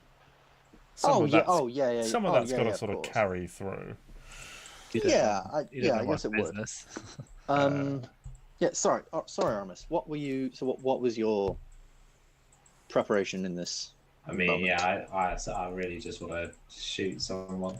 Are you shooting one of them, or are you? Yeah, one of them. Okay. I'm not shooting Glyndon just because he's a giant ape. Oh no, I meant like, are you shooting them, or are you going for like a warning shot, or what are you kind of doing? No, I'm shooting one of them. All right, which one? Click on which one you'd like to shoot. All right, Make good choices, Luke. that one there. That one there. Closest one to me. You fire off a shot. Your Eldritch Blast passes through this strange illusion that warbles and shimmers, hits the back wall, and as it does, the one with the green dot way above just sort of looks at you and just begins like roaring, as do weirdly all the rest of them, Oh, good. just almost like in like weird unison as to try and intimidate you guys further. I'll leave the intimidation then up to the rest of you guys. Good luck. And I would say at this point they're going full swing into us. This is going to be initiative, folks. Oh, I would apologise, but I'm not sorry. So... I think You'll the time for a be the short next rest. to die. Well, actually, you guys are put your spell slots that you need to think about. yeah, well, if we could have intimidated them off, we could have used far less. I was trying to intimidate them off by trying to kill one of them. Okay, that's pretty God intimidating. damn it. God damn it. God damn it! Damn it! JJ, you've got your dragon for this one, so I'll take up a Mazzy. It's fine. Okay. Unless you're comfortable running Mazzy as well. In which case, I mean, that's fine too. The dragon is very easy. It just goes after me and. Okay, yeah. Then if you wouldn't mind taking care of Mazzy, that would be... I'm pretty much just gonna have Mazzy just slice and dice. So. Yeah, that's fair enough. Cool. All right, so we have everyone except for Kaiman. Kaiman, can you get some initiative rolls in, please? Right. And Mazzy is also on a nat one. Mazzy is also on a nat one. Oh wow, this Join the initiative. club, brother. This initiative is very, very interesting. Now, for this one, I think we're going to go, because there's so many of them, we're going to go with what we've done previously with, you know, you, them, you, them, you, them. So it doesn't matter too much. But we're going to go with, so first up is Oramis. Then it'd be...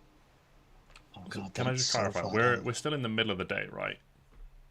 You are now like 11 a.m. Yeah. Ponsky. Okay, so Ponsky's not going to lose control. No. evening. He's not going to lose control until the moon comes up. Okay. Let me just roll. Oh, actually, fuck you, Luke. I shall get a natural 20. Okay. I shall. Aramis, Ponsky. Ponsky also got a natural 20. Are you missing Felix out of that initiative order? I am, yes. So then Felix, Oramis, then we have Kaiman, then Mazzy, then Glyndon. Oh Jesus, that looks awful. Let's bring that up. Size a little bit. And let's make it that color. That's still kind of hard to see, but whatever. Right, first up is Vaishal, and he will immediately go, fuck, need to keep silent. Probably not spells. Shit. Fuck it. And you see Vaishal begin to sort of crawl on the floor, and he begins to grow and grow until Vaishal turns into an owlbear. Oh. And he grows and grows, and these feathers begin to sprout from his back. And as he sort of like step down, he does like rear up a little bit, and you can see these claws begin to grow on his thing. He intentionally doesn't caw or roar or anything like that. He just remains this stoic, heavy breathing, large bear with this head of an owl and these thick feathers all over his body. And that is what he is going to do. Because he doesn't really want to cast spells at the minute. So that's going to be his... I need to check if that's his action or his bonus action.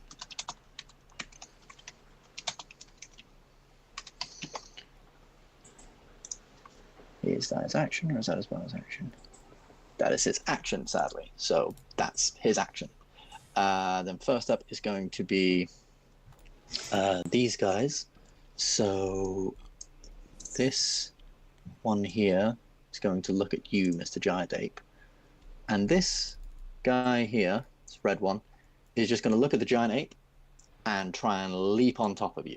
Just straight up leap and try and basically tackle you to the ground. Can I get you to make me I'm going to say a strength saving throw. And it's going to make an attack roll.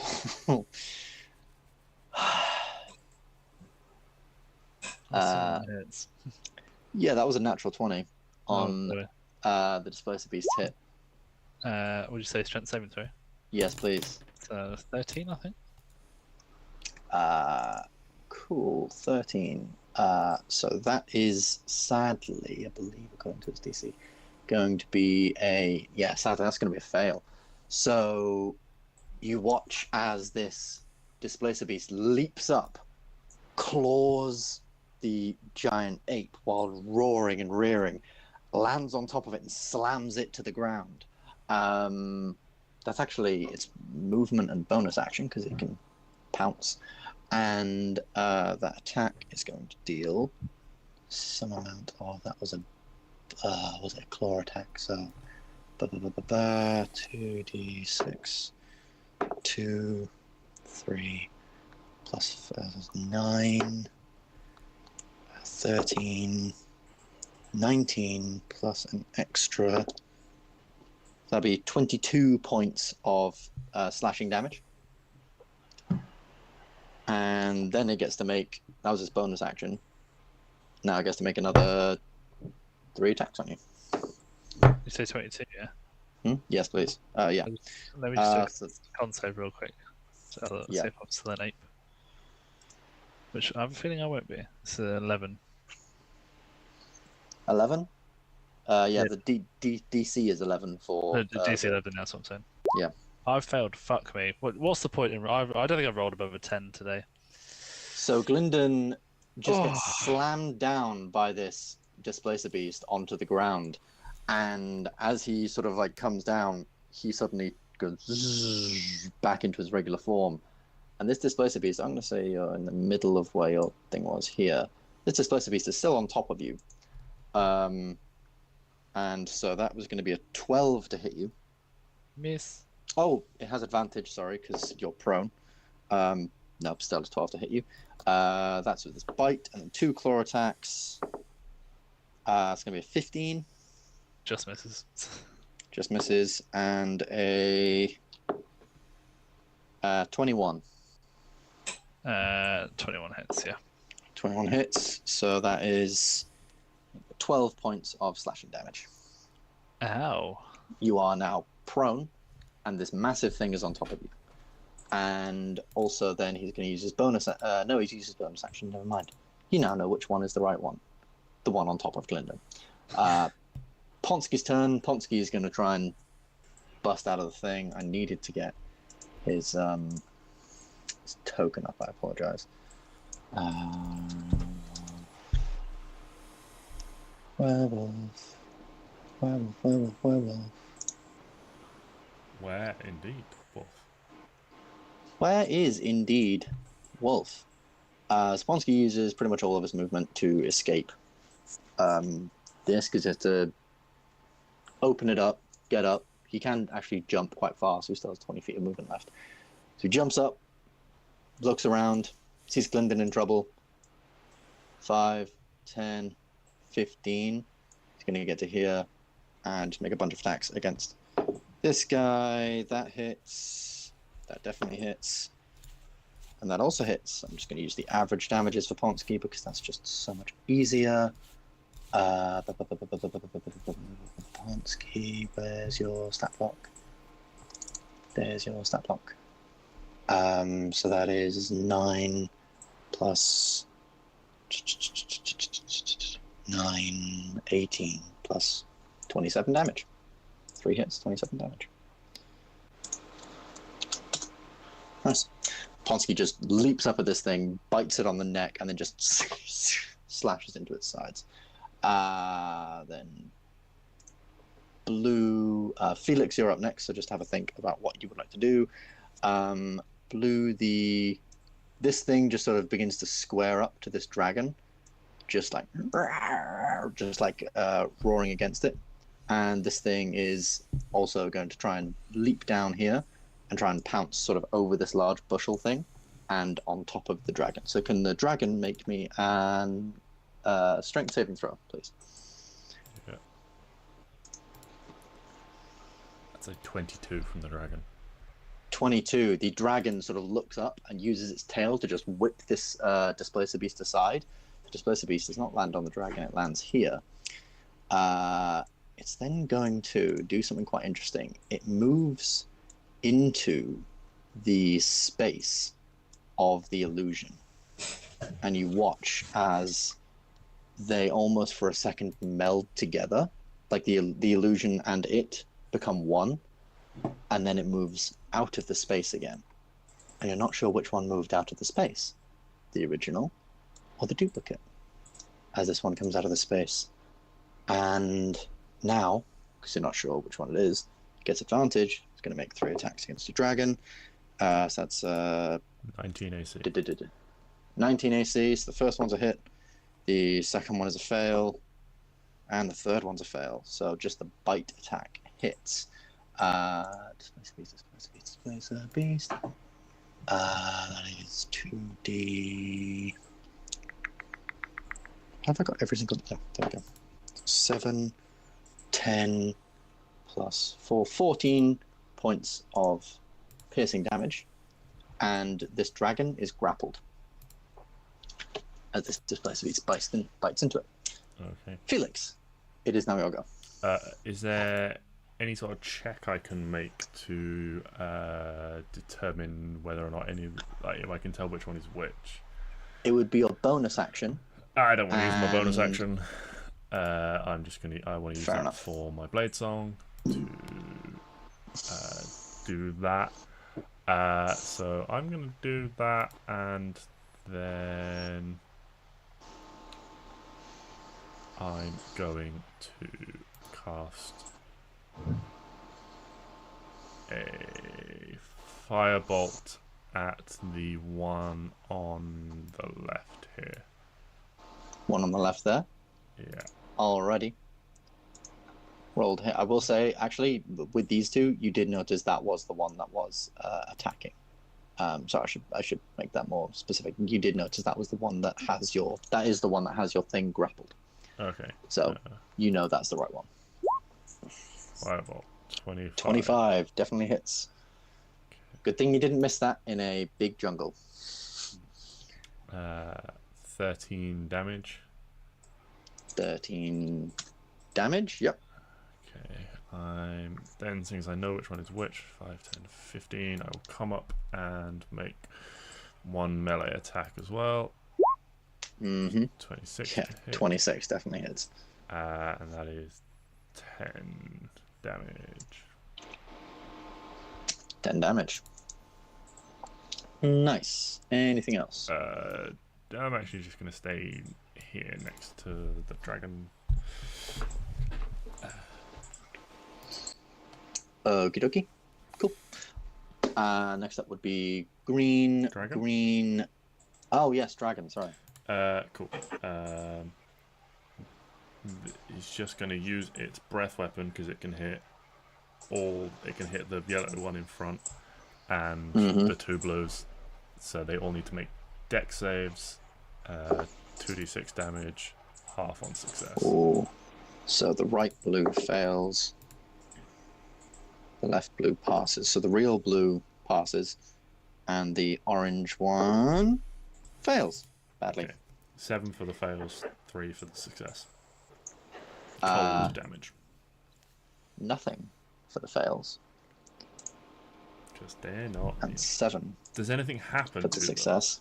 them? Like, yes, you see it begins to breathe its breath weapon, and it just sleekly dodges out the way extremely quickly, almost as if it evades very, very quickly.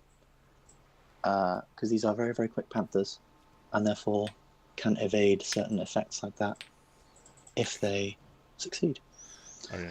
But does anything happen to the ones that aren't real? Like, are they You revealed? you see the ones that aren't real. You just see this like big sort of shimmer as this cold breath is going through. You just see it shimmer and fade, and then it sort of reforms back into itself. Okay, so as if it wasn't even aware it was here. They're not destroyed or anything like that.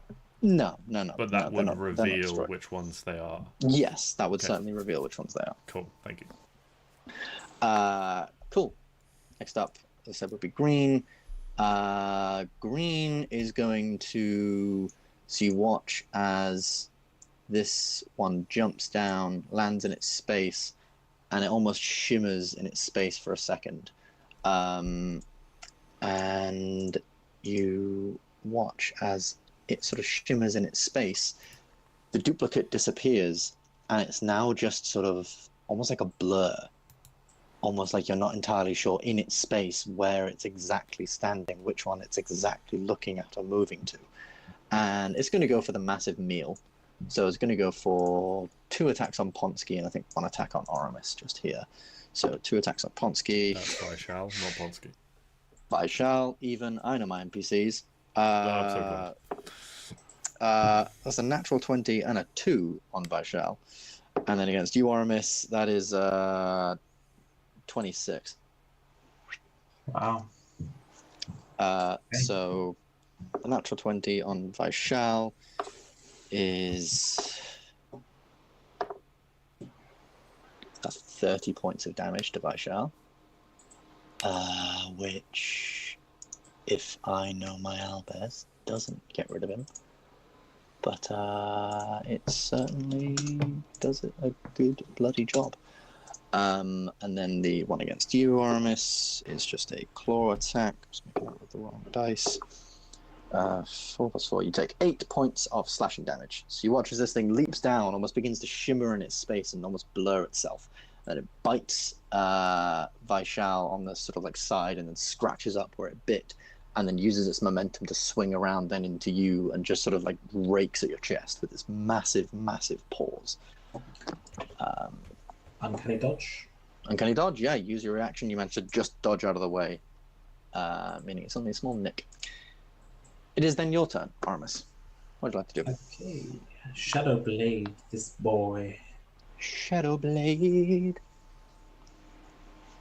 It is there.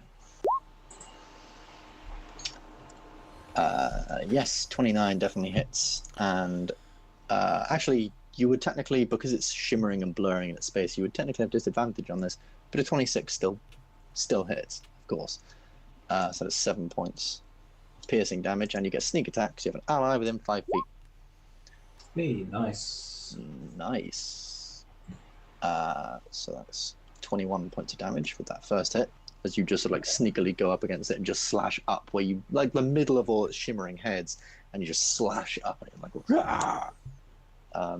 Leans back. Anything else? You still do have another attack and bonus actions and everything. First in blade, boys. 20 still hits, and another 7 points of damage. And then concealed blade bonus action. Concealed blade 17 does indeed hit. No, 13 actually. I don't believe that hits. No, 13 does not hit. So finally, your final attack, it sort of shimmers, almost as if it's moving to the side, and you go for that one, but then your hand just passes through this strange illusion as it just roars and rears back at you as weird tentacles just sort of shimmering and glowing and being very, very strange. Anything else on your turn? Oramis, any movement or? Just go around to about there. That's technically in its space because it's like a large creature. It takes like a 4x4 bit, so you could get there. Would that give advantage to Vishal, however? No. Technically, there's nowhere Vishal. I mean, you could get there, but you'd have to muscle past this creature to get there. Okay, I'll stay kind of here. Okay. Next up is going to be the last one of these creatures, as this guy, and he's actually going to leap down, and the two of these guys are going to run towards Nathan, just sort of through these trees and bushels here. It's difficult terrain, but these things begin to sort of move and claw between them. Nathan sort of stood there, very, very panicked looking. Specky nerd. And it's going to make 3 attacks with advantage because it's got its illusion next to it. So that's going to be a 23 to hit Nathan with its bite, an unnatural 20 to hit it with its first claw, and a 10 to hit it with its second claw. All hit apart from the 10. Cool. Although the 10 is not many miles away from hitting. Yeah, so that first attack is going to be 4, 11. First attack is 15 points of piercing damage. God. And Nathan is now grappled. And the second attack is another 14 points of slashing damage. Just from one beast, yeah? Yeah, so this thing comes at Nathan, bites at his wrist, and sinks its teeth deep into his wrist, and then just claws at one leg. And then as it tries to claw at the other, he just bats it away with his staff. Mazzy, what's Mazzy up to? Gylndan, you're up next, so I think. Yeah, what's Mazzy up to? Mazzy is just gonna rush in. He's gonna go for the one that's on top of Glyndon, and give it the old dual sword. 2 strikes. Try and get this thing off Glyndon. Oh, Mazzy, why? 12 misses, so Mazzy sort of rushes in like, ah! And then for a minute he briefly thinks that the other one's the real one. They've switched places. So he tries to do this wide arcing sweep that might hit both of them, but it just fails. Very, very badly. He does have another attack now. Come on, Mazzy. Oh, Jesus Christ. Yeah, he's still not sure. Twos. Yeah, so he sort of slashes sort of like sideways, and then Glyndon Glyndon, sort it's of just proximity to you. And as he goes for it, this tentacle just not giving anyone anything. slaps, just sort of slaps his blade away. I'm sorry. Finally, Glyndon, what'd you like to do? So I'm prone. You are prone. This thing is right on top of you. Yeah. So I think I'm gonna get my staff, and I'm gonna use one of my divination rolls. So I'll be rolling a 22. So I assume that hits melee attack with my staff. Melee attack with your... Is this with your ram head staff? Yeah. Oh, no, I don't have it anymore. Yes. Never mind to have that anymore. Ah, yes. No, you don't. Right, let me, Pulse wave, basically the same thing.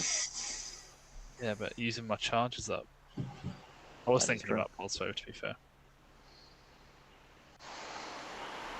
If I did a pulse wave, could I get purple as well? If you angled it in that sort of arc, yeah, because it's technically on top of you, I'd allow it. Okay, let's hit a pulse wave. Using Alrighty. 2 charges from my staff. Well, it might be 3 actually.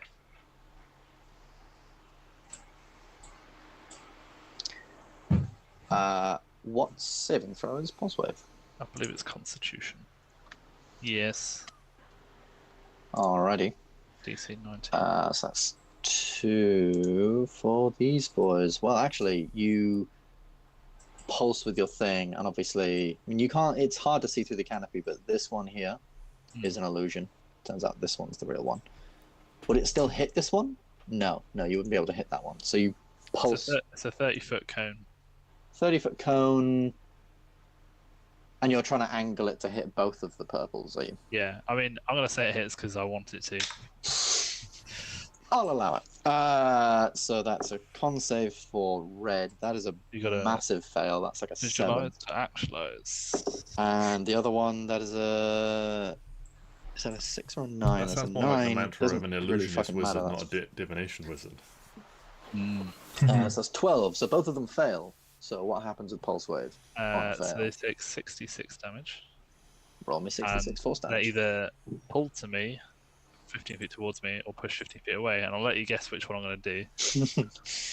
So this one on top of me goes flying off, and then the one by Nathan goes flying away as well. They Yeah. both take 66, which I'll roll for you now. Alrighty. No, Sam, you have to roll. That's 66, not 6d6. I'll roll 66 if Ben lets me. 18. So that's 35, 45. I would argue damage, that's so- not overly loud either. That's like a whoosh. Yeah, Pulse Wave, because it's based on dunamantic magic, it's more about gravity. So in this cone, you are very, very quickly pulsing gravity in a different direction. And there is just this faint, like, zoom. And you watch as this thing just goes flying backwards into the wall. Roll me another 2d6. Lethal. 3. It all adds up. 48. So this thing goes flying back into the wall and just sort of like smacks against the wall. Some stone sort of trickles across. The illusion of this one sort of just like warbles. But this guy also flies 5, 10, 15. And because it's forced movement, I'm going to say it breaks the grapple on Nathan. So Nathan manages, as it's moving, to just slink his arm just out the way. And yeah, good job. Can I get up as well? Yeah, so you use half your movement to get up. Would you like to move anywhere, or are you just... Am I still in this guy's combat range? Yes. Because there's only so far he can go, you're still like within 5 feet. Yeah, I won't move then. Okie dokie. And if there's nothing else, finally Nathan. Nathan he's joined Carmen in the punching club. Kaiman, I think we skipped you. I think we did So as we'll well. go. Yeah, so we'll go to you in a second then. Sorry, Brian. A lot going on. Nathan, what's he doing? He's punching, is he?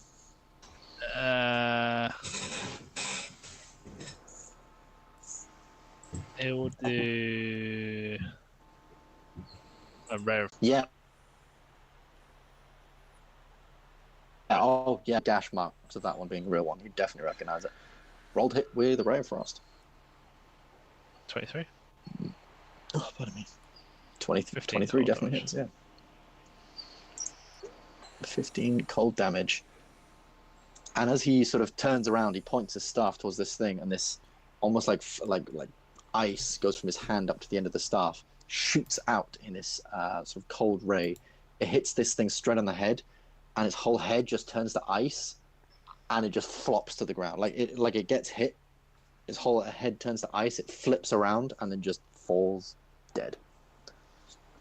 As this thing is out of here.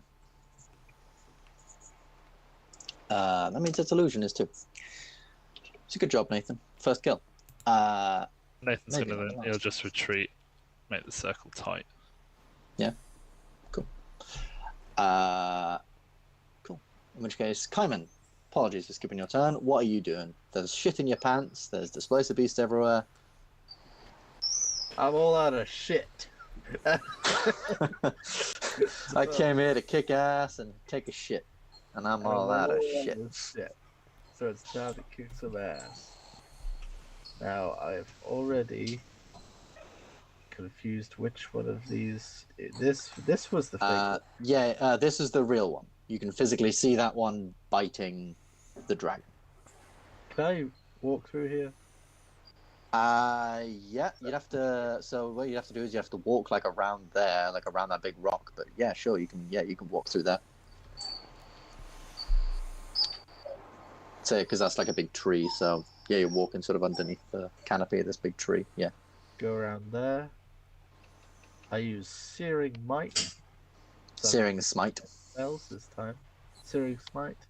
Do I Yeah. click it or do I? So Searing Smite as a bonus action, you basically activate it. Yeah. And so now you need to roll to hit to see if you can hit with it. That's fine. There we go. Yes, that definitely hits. So, what level were you casting Searing Smite at? I think like now you can click it, essentially. Oh, that just says it. Oh, never mind. Yeah, what level were you casting it at? 1. 1. Cool. So, it needs to make a target deals an extra 1d6 fire damage at the start of each of his turns. Cool. So this one is now technically on fire. Just put a little symbol there so that we all remember. And roll the damage of your gauntlet, but roll an extra 1d6 because it's on fire. Oh. 6 bludgeoning, 10 fire. That's 14 points of damage right there. In one hefty little punch. Right, yeah, you just sort of pull out your massive tower shield, recoil back. You feel the white hot intensity of this punch and just boom against his face, and there's just this burning sort of singe mark on his face that begins to burn much of its fur and set it all alight. And I think, as it is 10:30, we will call the session there. With you guys in a battle, hopefully you're trying to be quiet battle, against some displacer beasts. Very interesting. Very classic D&D monster that I've been wanting to use for a very, very long time. I also believe I forgot to do these ones' turns at the bottom because I was way too zoomed in. So I'm going to do those now really, really quickly. So which one's that? It's the end of the session. Surprise! No, it's not. Surprise attack. So it's going to move in there. It's going to move in there around you, Kaiman. And it's going to make just 2 really, really quick attacks. That's a... Nope, that doesn't hit. Well, 3 quick attacks, actually, and they're with advantage. But that still doesn't hit, because that's a 21, and your AC is ridiculous. That also doesn't hit. Is my shield's AC already added to mine? Yes, so your AC should be 23, I believe. Oh, it's 22. There we go. Did any of those hit? No, none of them hit. So this thing just starts charging up towards Kaiman. And with the... Which one to defend against. So you just pull your tower shield up to defend against them both. And you're not sure which one hit you. You just know that you just felt lots of bite marks and scratch marks all across the front of your shield. You're not sure which one did it because you just pulled your shield in front, but you were very, very well defended against these attacks. And now we'll call the session there. Thank you very, very much for joining me this week. That was a very interesting